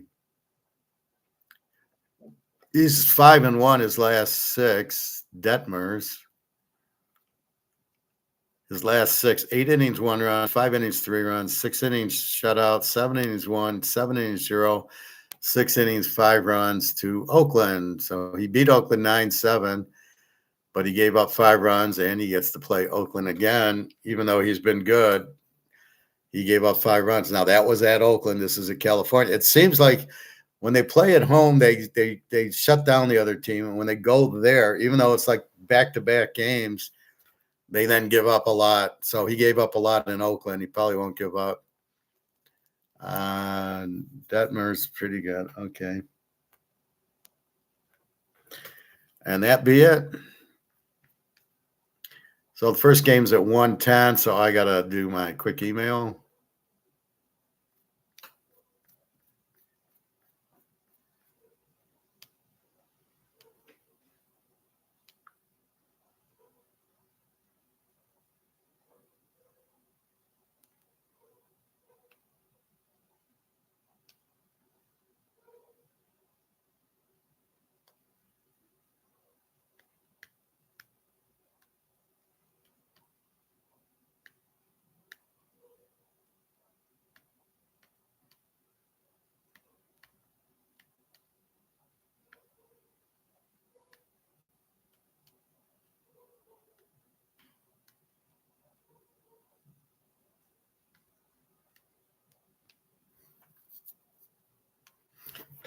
Okay, so give me a minute. I've got 2, 4, 6, 8, 10, 12 plays. Your free play is Milwaukee.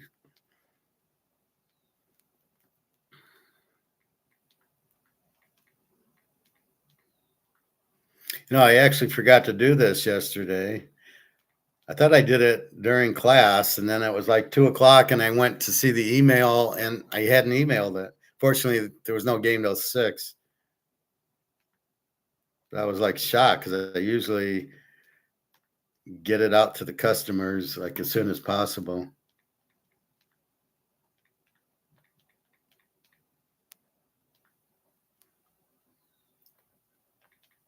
So just bear with me for about 1 minute.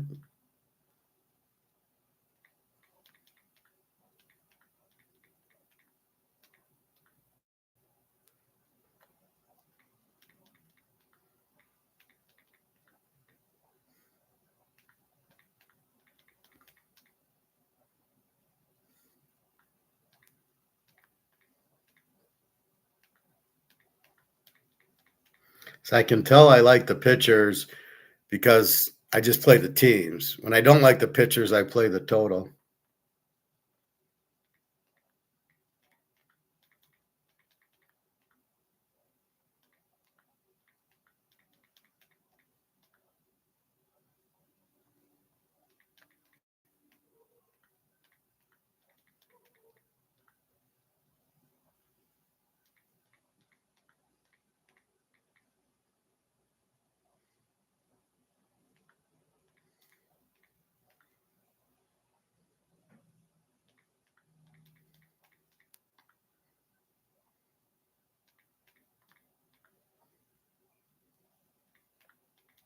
Almost done.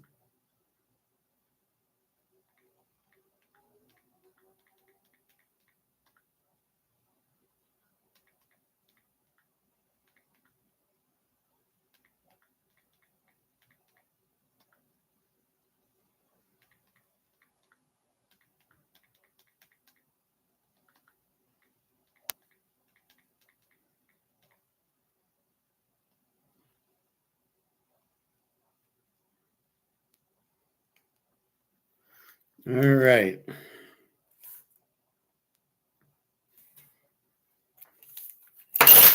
Let's go look at something.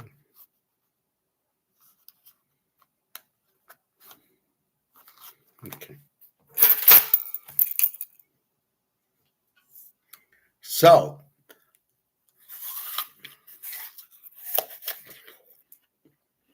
what I'm doing is this is based on expected outcomes.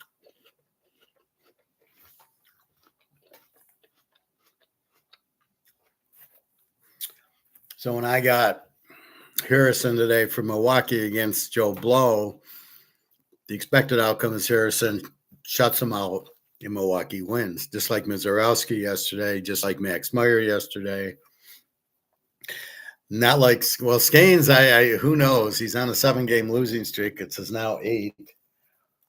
You can't figure it out. It's just that's what happens. People get on streaks, and you have to respect the streaks. I will not bet Skanes until he wins. I don't know if I can bet against them. Even if the under didn't win, right? So it's frustrating. You think under, he's giving up 3-4 runs a game. Unfortunately, I think he gave up 2 yesterday, but this is the problem with them. So it's just what happens, and you just gotta, understand that. So that's what we're looking at. So we try to analyze everything. Why did we win? Why did we lose? So we don't make the same mistakes. Baseball's hard because of its average. It's the earned run average. So he normally gives up 2 runs a game. So he's a very good pitcher, but even still, he might give up. He might give up 5 runs. We see it all over. 0-0, 2-2, and then a 5, and then 2-2 again. And you try to see who it is. It's not always the Dodgers and the Yankees and the Phillies. Sometimes it's the White Sox or California or Houston or the Mets. You're like, what the fuck? It's just the matchup. And even then, it isn't even the matchup because you'll see, what did I say near the end there? The pitcher, I think the guy pitching for California today pitched a whole bunch of 1-run games, and then he got to Oakland, he gave up 5, and they're playing Oakland again. So again, the expected outcome is he's a real good pitcher, but struggle with Oakland, but that was at Oakland, and some of these pitchers are good at home and not on the road. Dean Martin was like that. He's much better at home than on the road for whatever reason. So you go from there. And the better the pitcher, the better you expect. But when I go inside the numbers and get the last 5 or 6 games, you might have a 4 ERA, but his last 6 games, he's given up 1 run. So he had a bad game in April and he gave up 8 runs or something, and maybe a 6 and maybe a 5. And then since then, it's all 0s and 1s. But the ERA is blended like we do in football. And that's what we got. So let's look at our football. Let's look at week 1. I did this earlier in the week, but I enjoy football. Again, I'm looking for Gray Sports Almanac or the Lindy's College Football. I didn't see. I went to Barnes & Noble. There's one a mile from me, and they had Phil Steele, which I will not buy. It's $20, and I can't. It's too busy. Too many colors, too busy. I don't know what the fuck he's doing. And then there was an Athlons, which I didn't like the layout.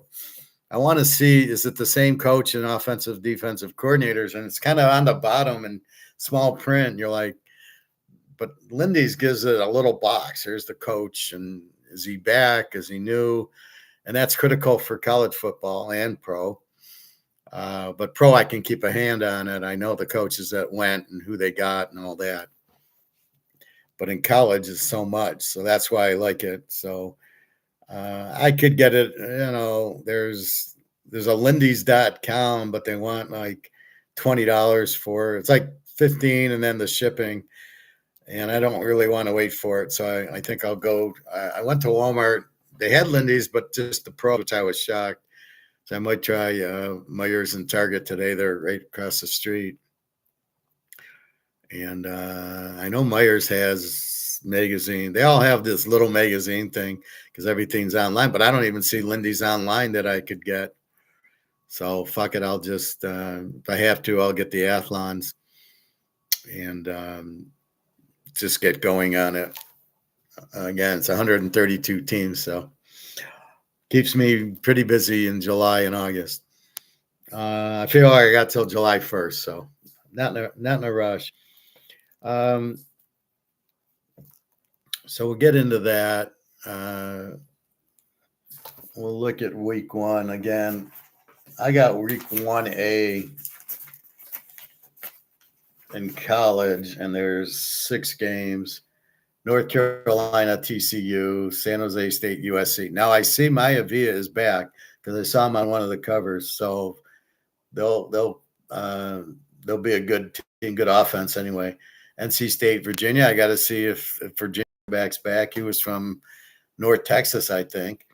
Then it's New Mexico State, Florida State. I don't know what's happened to Florida State. Hawaii and Stanford. Hawaii is, I think, a better team. And then Memphis and Vegas. Vegas has been getting better. But again, they keep changing coaches and changing quarterbacks. It's all 1 year. There's no consistency. So it becomes very, very hard. All right, let's take a look. Let's take a look at week one. And we're really just looking at, this is the teams the last 5 weeks of last year, because we have obviously nothing to go by this year. We have the draft, nothing in the draft.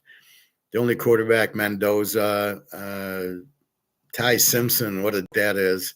Couldn't you see he sucked at Alabama and now he's just going to get better at the Rams?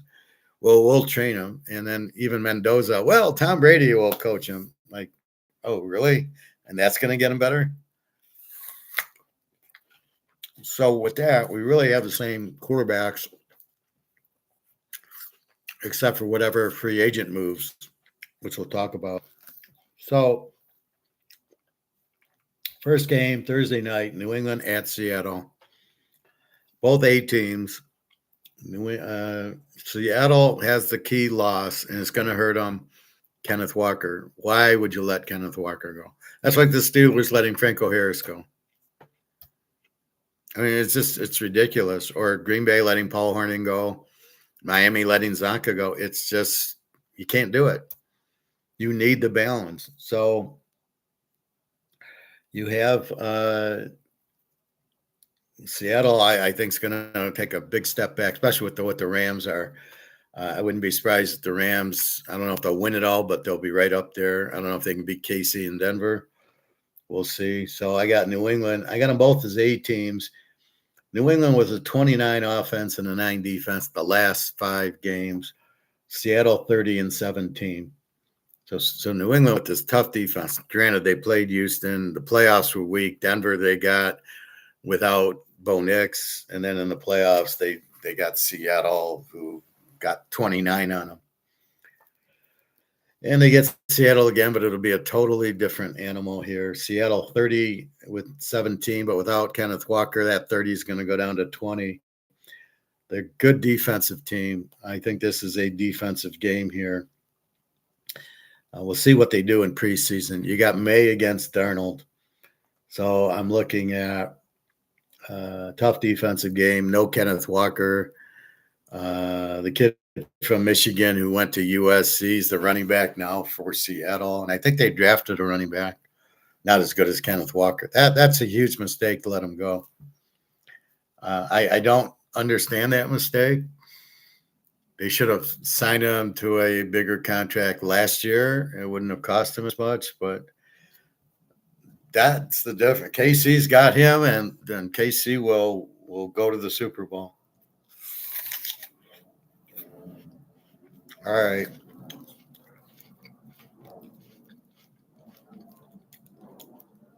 San Francisco, a B team, the Rams, an over team as of last year.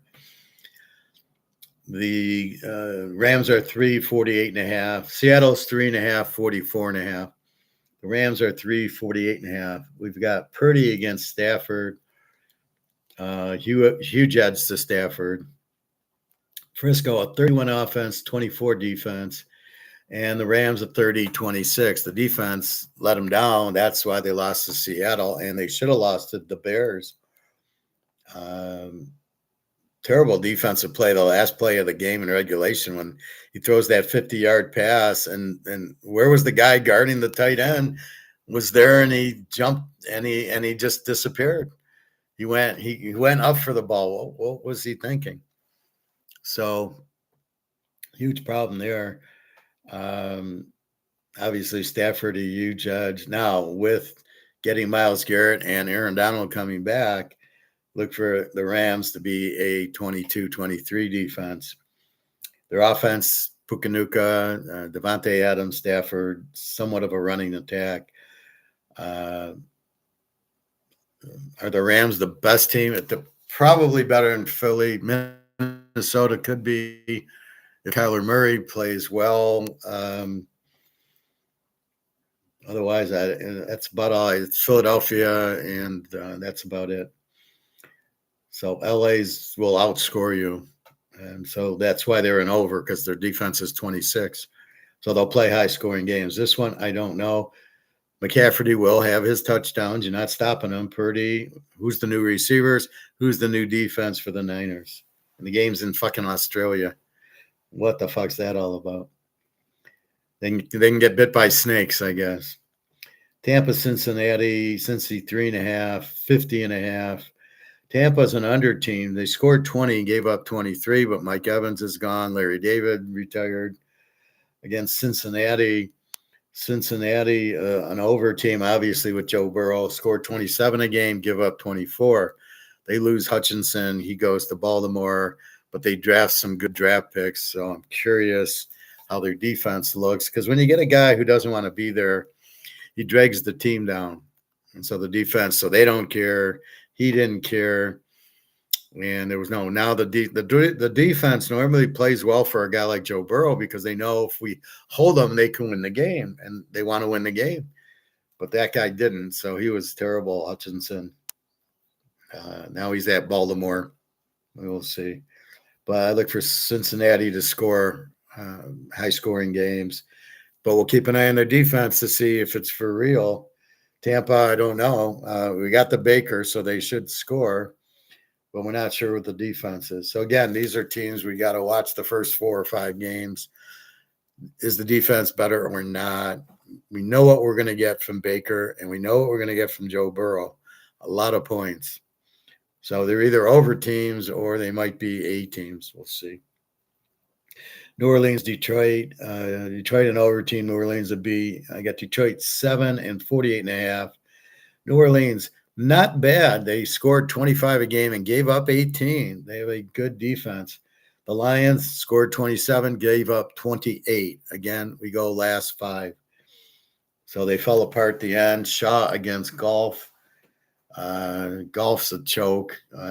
Tyler Shaw, we don't know. He's a rookie. Was it Texas Tech got beaten out and ended up going to, I think, Louisville. So you can't be that good. But I like New Orleans' defense. This game's probably an over, and probably I think New Orleans is a live dog. I don't think Detroit can beat anybody by 7 except for the Jets, Tennessee, Miami, those shit teams. And that's what the Lions do. They beat the shit teams. They look how good we are. Then they lose to Green Bay, and they lose to Minnesota with Max Brosmer as the quarterback, and you go, yeah, that's good coaching there. The Jets at Tennessee. The Jets a Z team. Tennessee a W. Tennessee's at home, so they're 3-point favorites, 39.5. The Jets scored 11 a game, gave up 38. Tennessee 23, gave up 30. Both teams suck. Both teams are the worst in the league. If both can be. This is where you look at the coaching and you go, this guy from the Lions, the Jets coach sucks, because you have pro talent, right? It might be weak, but it's pro talent. If you have a good coach, Vince Lombardi goes in, they're not 11-38. That was the beauty of Vince Lombardi. That was the beauty of Bill Walsh, of Bill Parcells. Bill Parcells didn't need to score. He had Lawrence Taylor. He played to his team.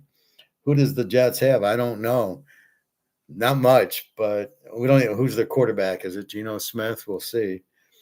But a 38 defense, this is ridiculous. A lot of it is bad offense. The turnovers of the offense lead to a 38 defense. If you don't turn the ball over and they got to drive, they're not scoring 38 on you. The high numbers happen because of turnovers, right? A pick six, punt return, fumbles at your own 10. That's how you get the high scoring games. This is ridiculous. So the Jets, I don't know how they won any games. They're a Z team, and as far as I'm concerned, Tennessee. Cam Ward stinks. Both 30 defenses. We'll be betting against these teams every week. Baltimore and Indy. Baltimore a B team. Indy a W. Baltimore minus 3.5, 49.5. Lamar against Daniel Jones, I'm assuming. Baltimore at 27 offense, 21 defense. Indy at 22 offense, a 30 defense. So Indy's always defensive problems. They run Jonathan Taylor, and he gets a little banged up. Daniel Jones didn't play the second half of the year. When he did, it was all him running until he gets hurt. This is the problem with the NFL and these running quarterbacks. They get hurt and you're fucked, because it's not like you carry 3 starting quarterbacks.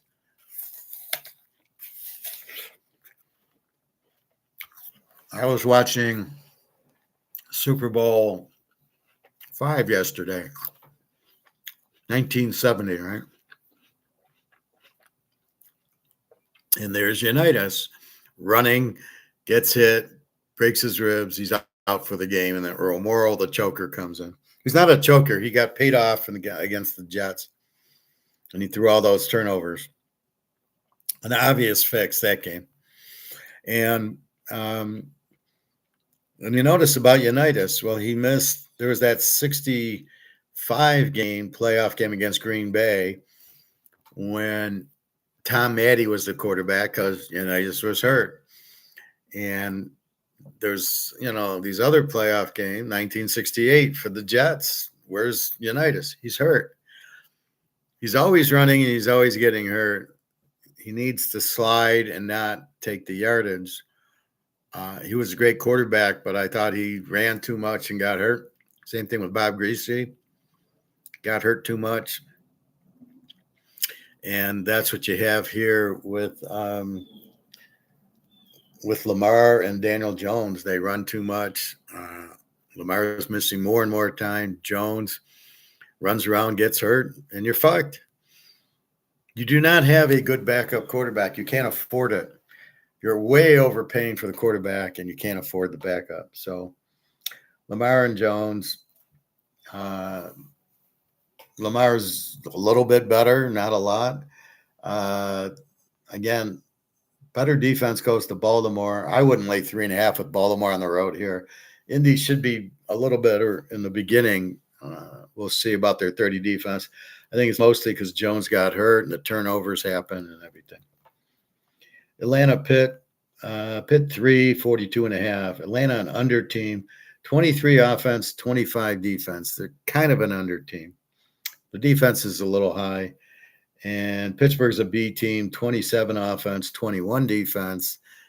TJ Watt, but then you got to worry about, is it going to be Penix and Rodgers, which we don't know. If it is, I like the dog in the game. If it's not Penix, I certainly like Rodgers over Pitt with the 21 defense is a huge edge over Atlanta's 25 defense. The Bears against Carolina. The Bears I got as an E team, 3 and 44.5. The Bears favored. Carolina's an under team. The Bears are an E. The Bears scored 26 a game but gave up 22, and Carolina only scored 19, a touchdown less, and gave up 22. You're not going to if you're only going to score 19, you can't give up 22. You got to be 19 and 15 if you're going to score 19. Caleb against Young. I'm not sold on Caleb. I'm sorry. I don't see it. Way too many turnovers. Just runs around and plays high school ball like CJ Stroud, where they're just running and hoping a guy gets open. It doesn't work. It never works. He threw the 3 interceptions against the Rams, and that's the point. When the pressure comes and they start rushing you, and you're going to play high school football, you see what CJ Stroud does. He does nothing. He's terrible in a big game. So the Bears laying 3, 44.5. You don't know what to do with this game because Carolina doesn't score, and the Bears supposedly got some better defense. So the Bears, they both have 22 defenses, and Caleb is okay. Not, he's decent. Young's terrible. Steve Young. Cleveland, Jacksonville. Cleveland, an under team, and it got worse. Jacksonville, 7.5, 40. I want to say 46.5. Cleveland, an under team. Jacksonville was an A team. I don't know if it's Watson against Lawrence. I doubt it'll be Prime Jr. He stinks. Cleveland scored 17 a game and gave up 22. That's your Prime Jr. And Jacksonville scores 37 and gives up 17. Prime Jr. again just wants to run around the pocket and throw it. That's why I don't understand Dagio Pava not getting drafted and really not being free agented. Like, what have they got against him? That's ridiculous. He's better than most of these quarterbacks. Certainly better than Watson or Lawrence would be Dagio. You'd have a much better team with him. Jacksonville, I don't know how they scored 37, gave up 17, so pretty good defense. Cleveland a 17-22, and that's with Myles Garrett. So they're going to be more of a 17, 25, 26. So they'll be a Z team. Buffalo and Houston. Buffalo a B team. Houston an A. Buffalo's 1.5 point favorites. Looks like 46.5, 45.5. Buffalo, we know, can score with Allen, 26, give up 19. Houston, we know, has defense, scored 30, gave up 18. Allen against Stroud, huge edge to Allen. Defense, huge edge to Houston, even though Buffalo's a 19. They play the Jets in Miami, which always helps that. New England doesn't score much. So Buffalo at 26-19. They will struggle against New England's defense. Houston a 30-18. I don't know about the 30, but the 18 defense is for real. They're a good under team most of the time. I mean, you really can't count on CJ Stroud to put up 25 points. He cost them the New England game. So here's the difference in coaching. A guy named Bill Parcells for the Giants had Lawrence Taylor, and then Carl Banks, Salt and Pepper Johnson. What did he do? Played to his defense, played to his strength. Phil Simms, don't do anything. Just run the ball 3 times and punt, and our defense will win the game. And that's what he did. And they won the Super Bowl when Phil Simms got hot, but otherwise it was get out of the way. They played the Niners, those 10-10 games, that championship game. It was like 12-10 or something. He let Lawrence Taylor win. He's a smart coach. Houston coach. Has his head way up his ass. Big playoff game with New England. CJ Stroud throws, 5 interceptions or 5 turnovers and a pick 6. You have the best defense in the league. What the fuck are you doing? Stroud, I want you to just hand the ball off, get the fuck out of the way, and don't turn it over, and we'll punt a lot, but they're not going to do shit on our defense. That's how a good coach would have won that game. He would have won the game 10-9, right? We'll get 1 touchdown. Otherwise, it's going to be punt and play defense. No go for 4th downs. And the Stroud, anything inside our 30, you're running the ball. You're just going to hand it off. We don't want you throwing it inside our 30 because that's the pick 6. But what does he do? He doesn't do it, and they get killed. So again, Houston, pretty good. This game might go over. It's 45 and a half, 46 and a half. But I bet most of the Houston games under, just because they got the killer defense. And as long as Stroud doesn't do too much, even if they get up 28-0, there was one game that Houston scored a lot, and I'm under like, I think it was like a 43 or 44, so I'm under 49, and it's like in the 40s at halftime, and I'm like dying. I guess I'm going to lose this one. And the game ended like that. No scoring in the second half, and it stayed under the 49. I was shocked. But that's what happens when you got that killer defense. Miami at Oakland, 1974. The Raiders, 26, and Miami, 24, or 28-26, something like that. Oakland's now a 3-point favorite, 41.5. Miami, a W team, but they've lost Tagliabue, which is probably good. They got Willis again in Oakland. I don't know if Mendoza is going to say he shouldn't start, but he probably will. Miami's a W team. They scored only 20 with Tagliabue and Tyreek Hill, although he was out most of the year, and a 28 defense. Oakland, a Z team. They only scored 12 points a game with a 25 defense. That's how bad Geno Smith is. So if he goes to the Jets will be lucky to get 12 a game. And then they gave up 25 with Max Crosby, who seems to have the chronic knee injury. I don't know if he's going to play again. Couldn't pass the Baltimore physical. I doubt he's going to pass the Oakland physical. Now they did draft for him, so they did draft some defensive linemen. I think they'll be an under team. I think they'll score maybe 12, 13 points and give up 18, 19. Miami, they'll score about 15 a game and give up 30. They're terribly coached. Willis is not going to do anything. He knew the Green Bay system, and they ran plays for him, but Miami, he's not a good quarterback.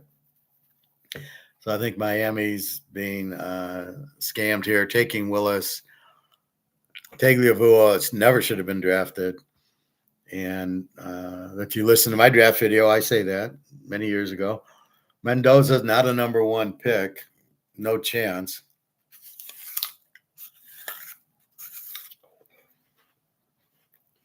So they're going to be struggling. Oakland. It'll probably be a lot of low-scoring 30, 35-point games. Green Bay goes to Minnesota. Will somebody please explain why Green Bay's favorite? Green Bay's a 1.5-point favorite, 44.5. They're an E team. They score 23. They give up 27. With Micah Parsons, they were obviously much better defense. But still, they only scored 23 a game. Jordan Love is not a very good quarterback. He goes against Minnesota, an under team. They scored 24, gave up 10.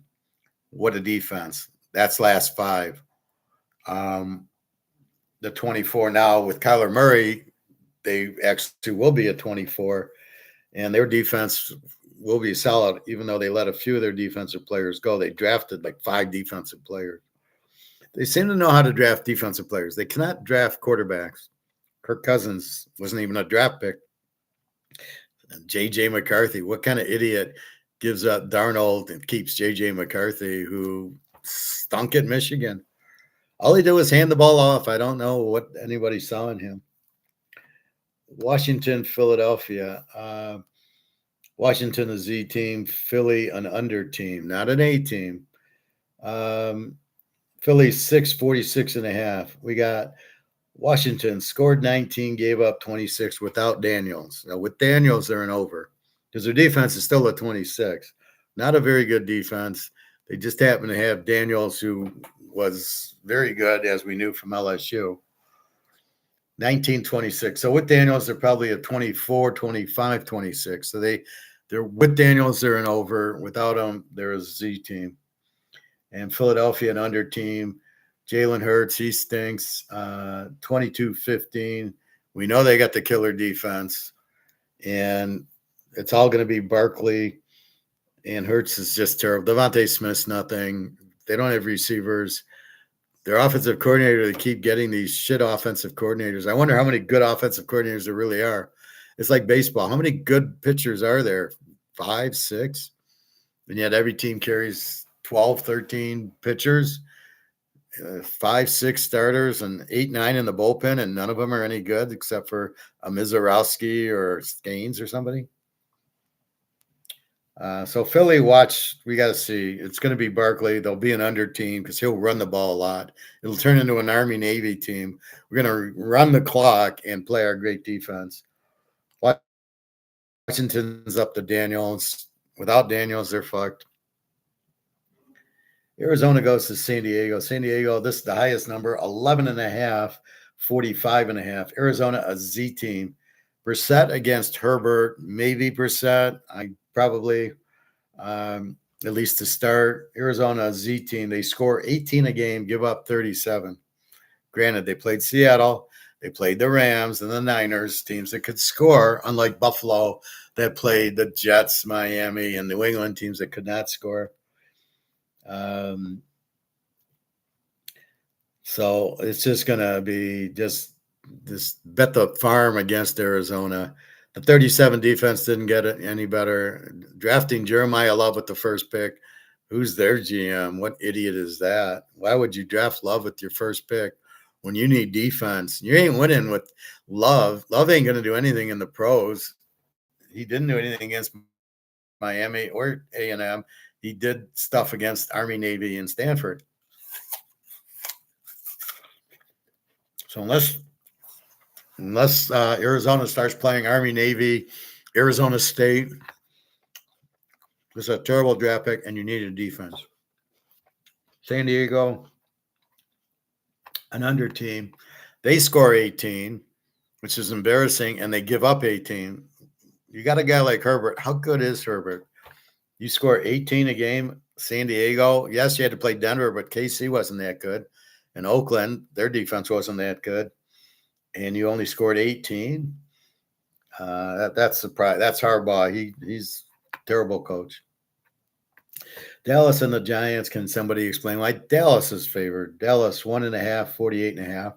Dallas an over team, 24 defense, 34 defense. And the Giants a 23 offense, 21. They're an under team. Dak against Dart. Dak throws a lot of interceptions. Dart gets a lot of concussions. Scatterboo will be the difference in this game as he's able to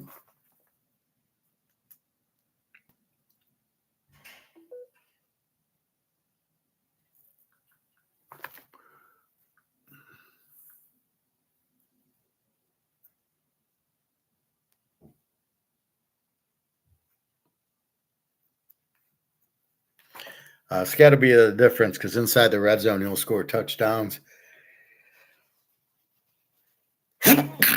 Looking at Dallas, they really don't have a running attack.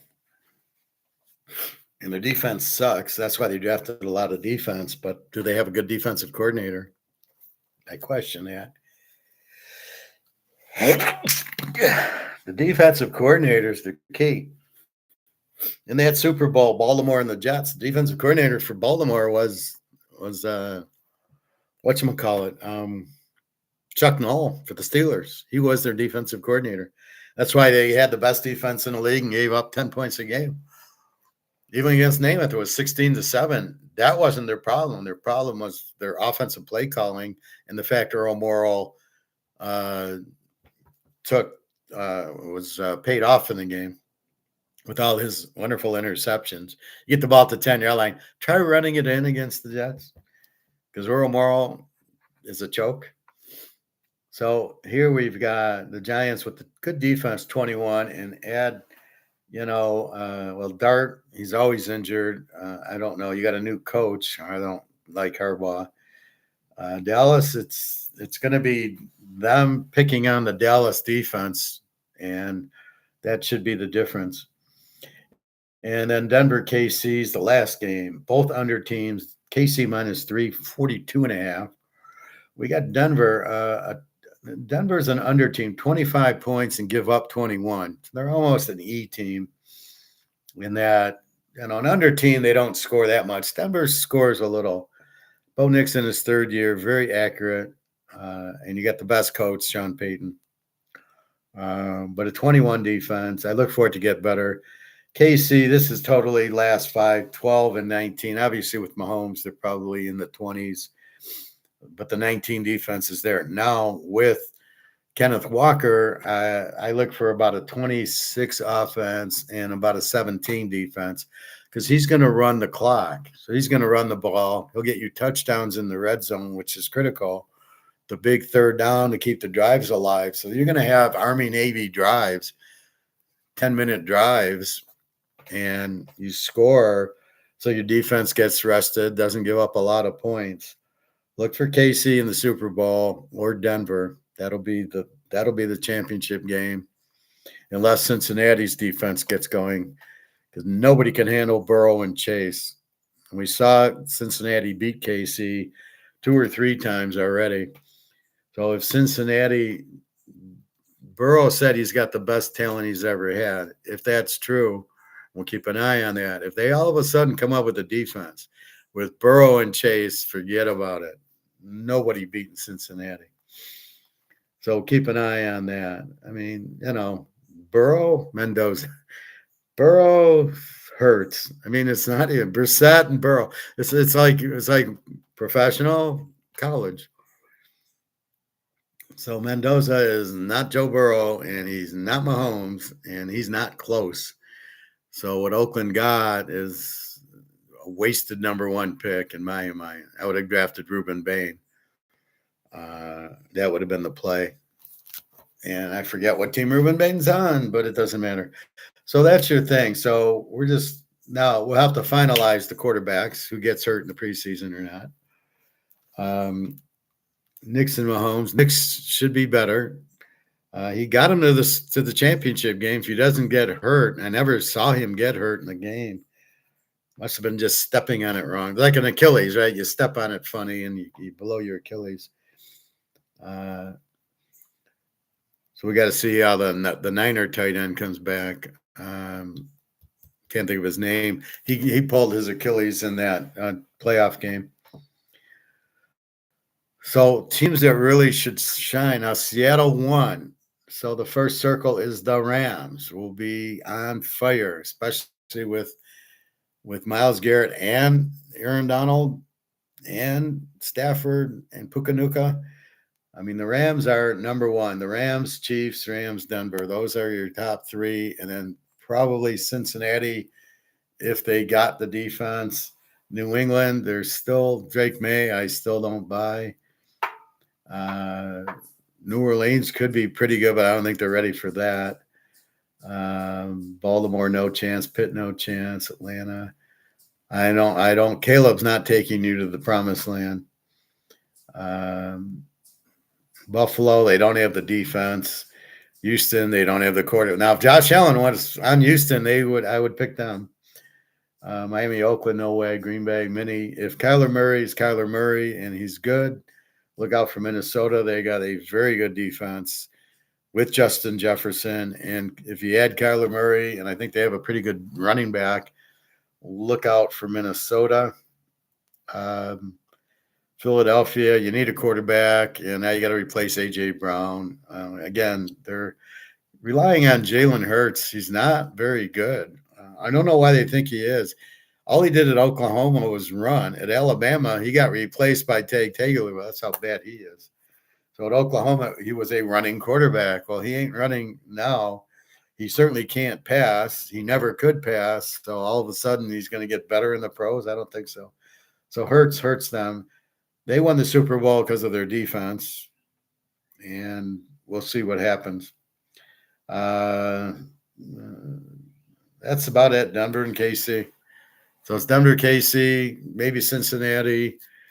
The Rams, number 1. Seattle will fall back. New England, Drake May's not the answer. Lamar, forget about him. Josh Allen, it depends how their defense is. If their defense got better, but I doubt it. Although they maybe have a better coach.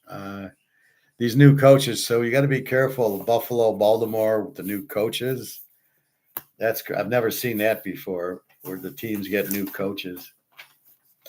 All right, so I need my Gray Sports Almanac so I can really start intensely looking at that. In baseball, Milwaukee's your free play.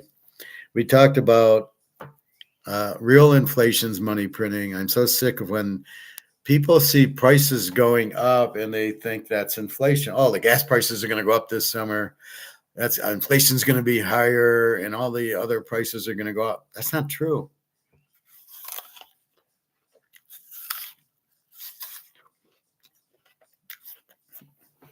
So you just don't eat it. You eat fucking apples. Things you just don't eat because of the prices. If the price gets too expensive, you don't eat it. So they can say prices will go up because of oil, but that's not true. Only if, and only if we allow it. You want to make Nestle's Crunch $10 a bar? Good luck. It ain't selling. Look at Coke. $3 a bottle. Nobody's buying it. It's 2 for $5 all the time. So you can raise your price. It doesn't mean people are going to buy it. Gold's being suppressed. Why isn't Coca-Cola suppressed and Hershey's suppressed, right? You really don't want to suppress any prices. Eventually, market will take over. Just like the market will take over for higher Oreo cookie prices. Oh, the gas went up, so Lucky Charms are going to be $10 a box. No, they won't. We're not going to spend $10 a box. Just like the market takes over, the market will take over this. The real free market will say, oh, you ran out of gold?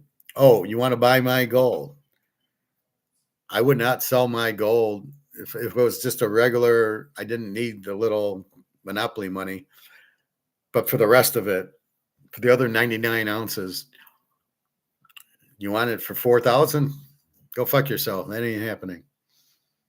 I want 10. I want a 10 with 3 zeros for my ounce of gold because I don't need to sell it. And I'm not selling it under value. So again, value is what it's worth, is what people will buy it and sell it for. And the demand for gold is going to be huge because as our monopoly money guys, as we know, these are worthless. These have been printed to zero. You cannot keep printing these like nothing will happen. You keep printing it, they're worthless. So now you need gold because it's the only money that will have a value. That's it. Gold and silver, period. No Bitcoin, no stocks, nothing. You have to get into gold and silver. And if you have to get into gold and silver and I own it, I want 10 grand. And I don't even want it in this. You know, I need enough of this to make it worth my time to sell you the gold. And 5,000 is not going to do it, or 7,500 is not going to do it. I need at least 10 grand to make it worth my time because your money is worthless. Why should I give you my real asset that has a real value? It can't go down because you can't fucking print it to death for monopoly money. Why would I do that? And that's why people say, well, what are you going to sell it? I'm not. I'm going to buy a house with it. I'm going to buy other assets. I want the Mano card. I want the Picasso. Yeah, I'll give you an ounce or two of gold for it. And that's what ends up happening. Picasso becomes worthless in dollars. And then it's, how much is it in gold? As the Van Goghs, as all the other stuff. There's my Van Gogh back there. That's a Van Gogh, that brown. Unfortunately, it's not real. It's a poster. But I got it at the Van Gogh Museum. How much do I sell that for? Well, let's say it's worth, I don't know, $1 million. If it's an original, $5 million in dollars. It goes to zero in dollars. Then it becomes priced in gold. I might need 5 ounces of gold for it. But that's what you do. You don't want the crap money, the junk money. It's not worth anything. It's just fucking paper. There's no difference between this and this. These are both worth nothing. Always remember that. That is why we get the fuck out of it. That's why we buy gold. They suppress gold because they want to buy it. The bankers know what's going on. They're the ones suppressing the gold because they want to buy more. But it only works if there's something to buy. Because as soon as all that is gone, and it's probably this close from being gone, at that point, what do? Well, I need to, oh, you want my gold? Oh, well, yeah. Add a one in front of whatever. So five, I want 15 grand for it. You would never give that up. You're never going to give it up for monopoly money. That's a problem. I think I have a video.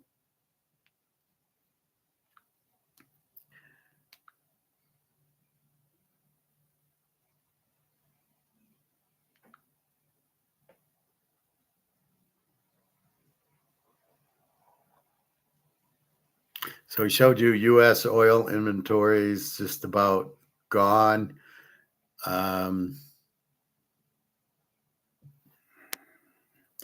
Gold and silver. Now I showed you this one a couple times where they're calling for $20,000 gold in the December options. That's what's going on. He sees the price. The price here, I will show it again. So it's very important. Big money pouring into the fact that somebody's betting big.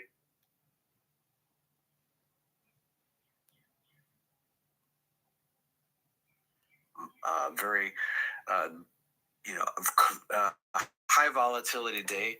That's been something that a lot of our viewers and subscribers and clients have been calling and asking about. Any words that you would share with people who approach you and say, what the heck is going on with this, to help them to regain a sense of perspective at this moment, at this turning point? Well, I'll tell you what, there's a couple of things that I'm keeping my eye on very, very carefully now. And the first one is the amount of call options that are open in December. For December gold, I have it in my inbox right here, and I'm just going to bring it up. And it's been increasing all the time. This is brought up back in February. This has been going on. The $10,000, $15,000, and $20,000 call options for gold. There's enormous 53. There's 63,000 contracts split up between those 3 months. And even only 2 or 3 months ago, it was only half of that. So there's money, big money, pouring into the fact that somebody's betting big that by December, gold is going to be north of $10,000, $15,000, or $20,000. We're talking about tens of millions of dollars worth invested by people that think that's going to happen. This is big money, and I expect it's smart money. And the other thing I'm watching too is there's a lot of talk about July the 4th. So this is what we have: $20,000 on actual options, put options. Puts go up, not the shorting. They're not shorting like they're doing now. So they're trying to keep the price down. They're trying to buy these options at the end of the year. I don't know why they're waiting. They're looking at $20,000 gold. Now, this is real. This is options, which is what we are in now, how we derive at the $4,100 price we're at today. So keep that in mind. Again, I don't want to sell my gold. So we'll be out of gold. We'll be in gold, but I mean, there won't be any gold left. You want my gold? Well, what are you going to give me for it? I got monopoly money. I can give you 5,000 of these. Yeah, they're not worth anything. Why would I trade you an ounce of real gold for 5,000 pieces of monopoly money? So make it worth my while. I want 20,000 and 20,000. So if we do sell it in December for 20, and we're only going to sell 1 or 2 ounces, it's to immediately go on a trip, to buy a car, buy a house, do some, with the 20 grand, I'm going to go on a trip, and I'm going to go on a shopping spree and go to Switzerland and meet Egon, or it's got to be something like that. But all you need to know is your gold's going to be worth 20,000 of the monopoly money. See, it's still 20,000 monopoly money. So we don't know what our gold's worth. We know it's worth a hell of a lot more than that. We know it's real. We know it can't be inflated or printed. And we know it's worth a fortune. And we know every country is bankrupt except for the BRICS boys who have the gold. Maybe Poland, because Poland's a big buyer of gold. And that might be okay. But otherwise, Russia, I heard Russia's got 40,000 tons now. China, we know, is at 80,000. And then it's Dubai, Saudi Arabia, Iran. All the BRICS countries have bought and bought and bought. And there's only 220,000 tons. It's not like there's a lot. And it's not like you can find more or print more. As soon as we've sold the 20 and the way they're buying it and the way they put the price down, somebody, Japan, you're going to join BRICS. Okay. Oh, you need gold. Okay. We'll lower the price for you to come in and buy it. Japan's buying gold. Korea, Indonesia, all the BRICS countries are buying the shit out of it. And there's only so much. So when it goes, nobody's going to take. It's sort of like the oil. They're repressing the price of oil. It's $71 a barrel, but in the real world, it's $150 a barrel. So again, the market will dictate what you're doing. It's extremely highly there. Let me show you the oil one. The last thing he was going to say is about that coin. Gold-backed bond. I heard your interview with Andy yesterday, Andy Sheckman. And he was saying, well, it's Judy Shelton brought this up, but it's a possibility. It's being discussed. That is something. That's another straw in the wind. And here's the other straw in the wind, which I found amazing, is that if you go on the U.S. Mint's website, they've got these Liberty Bell 1 ounce and half ounce coins you can buy. And I looked at the price. A 1 ounce gold Liberty Bell coin is $19,600 US. The 1 ounce silver is $1,500, and the half ounce silver, they got a half ounce. I couldn't believe it when I saw it, is $750. So again, we don't want to buy those. If you got 20,000 to buy gold, go buy 5 ounces or 4.5 ounces. You can buy half ounce, quarter ounce, 1/10 of an ounce, 1/25 of an ounce. My guess is if you don't have any gold, buy a 1/25 or buy a 1/20 or 1/10. You don't have to buy an ounce. As long as you buy some gold, you'll be, because when gold hits 20,000, 1/10 of that's 2,000 and you paid nothing for it. So keep that in mind. Careful when you buy it. They will pay a premium. And depending on when you sell, if you sell, be careful of they're ripping you off on the other end. So I got a guy 98%. So that's where I'm going to sell mine. My ounce there, but otherwise you're not going to do that. Well, I won't get into the oil. The oil inventories are done. We're fucked. Basically, oil is going to be very expensive because to turn it back on and to produce, it's not that easy as flipping a switch. So you're going to be in trouble with the oil inventories. Just keep that in mind.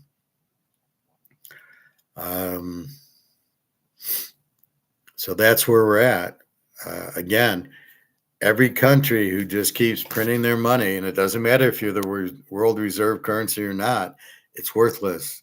You do not want to take this for your gold, your mantle cards, your silver. If you do sell a mantle card or a Montana, you get this, and then you immediately buy gold with it. Get out of fake counterfeit money. All the countries are bankrupt. That's why you got all these wars. Understand that. Be careful where you travel to. The oil is getting fucked, so I don't even know if we're going to be able to fly, because are they going to have jet fuel? I'm sure the airlines are figuring that in, but it's going to be a little more expensive to travel. But again, they can't make it $10,000. Nobody will get on the airplane, so they'll have to subsidize it.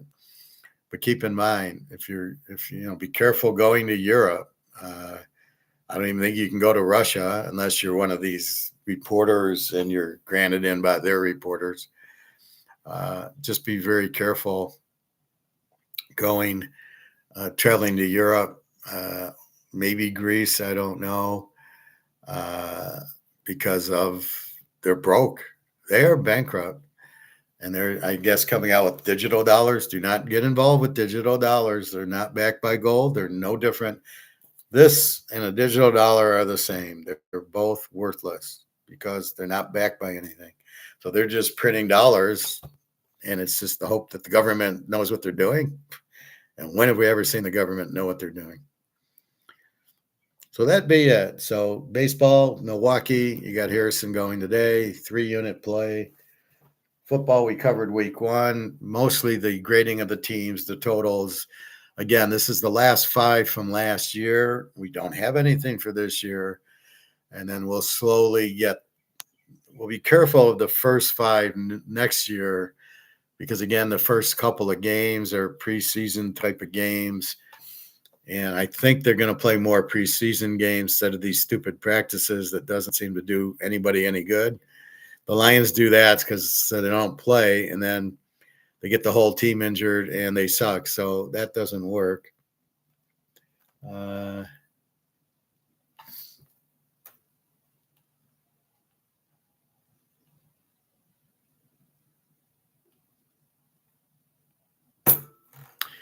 And that's it. So be careful of that.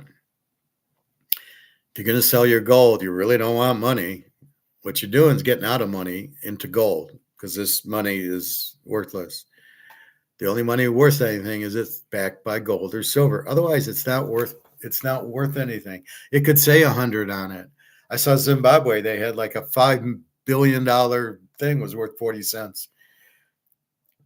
Just because it says 100 on it, it's okay, it's worth $100. What's $100 worth? $1.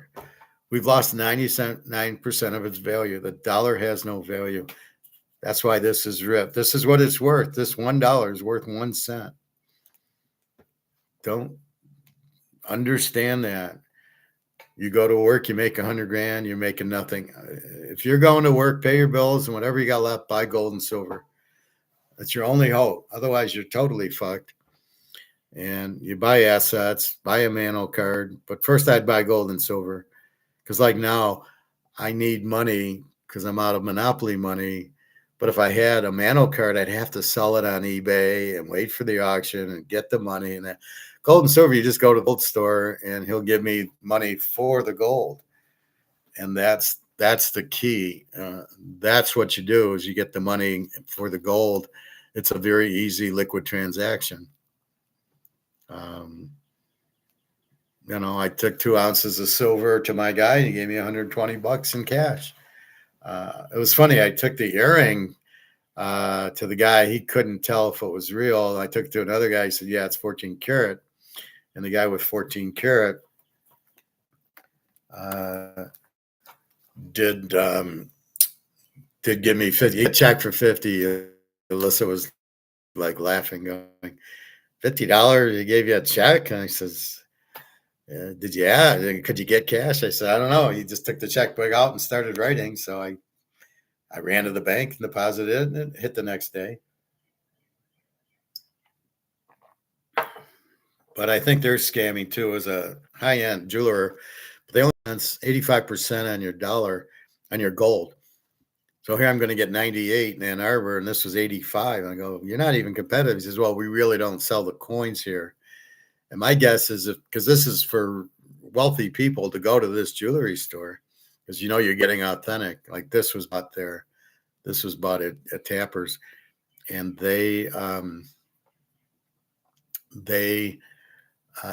my guess is they buy for 85 and go to Ann Arbor and sell it for 98 and make 13%. That's my guess. If they're not doing it, they should be doing it.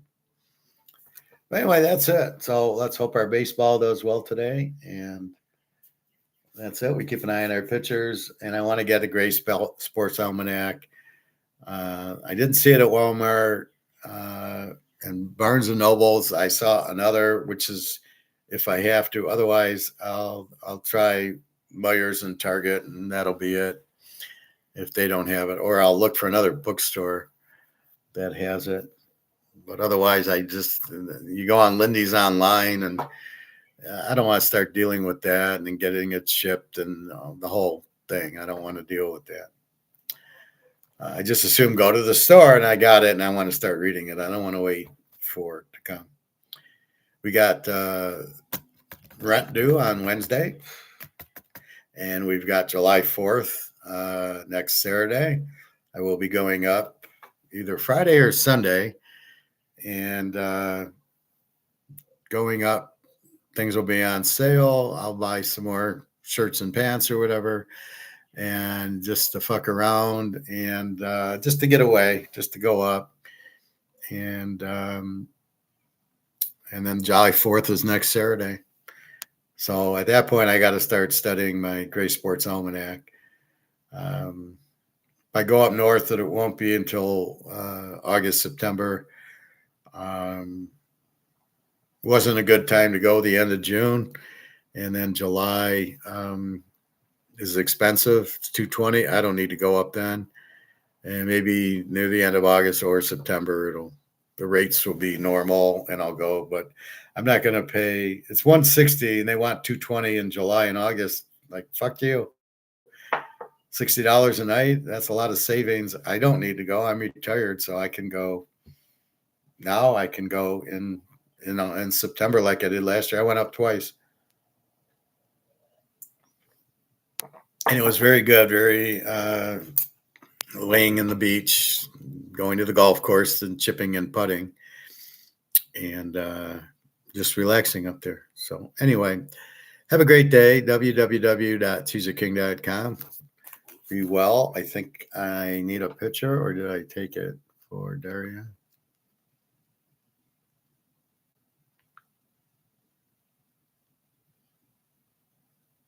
I keep forgetting to take my picture.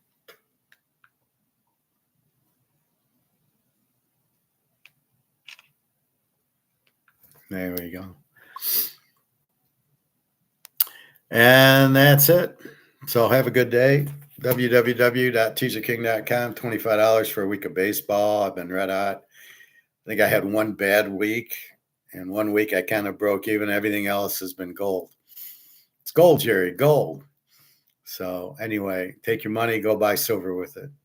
Look for silver to be much higher. Gold, I think, as we get into July, I think it'll start going. July 4th. Again, I don't understand this $20,000 Liberty 1 ounce Eagle. Or 1 ounce gold coin? Are you kidding? Silver at 1,500? Are you kidding? Who in their right mind do it? 1,500, you could buy 100 ounces of silver, and you'll make a lot more. And we don't even know that this 1,500 silver or this 20,000 gold is market.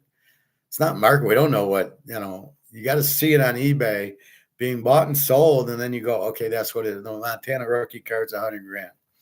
The Mantle card, PSA 9, 1968 is 80,000. Okay. That's what it's going for. All right. Keep that in mind. You do want smaller coins. Like now, if you need cash, I can take an ounce, get $4,000, or take 2 ounces of silver and get $120. That's why you need some, and then you need bigger. All right. Have a good day. www.teaserking.com. All right. Enjoy. Make some money.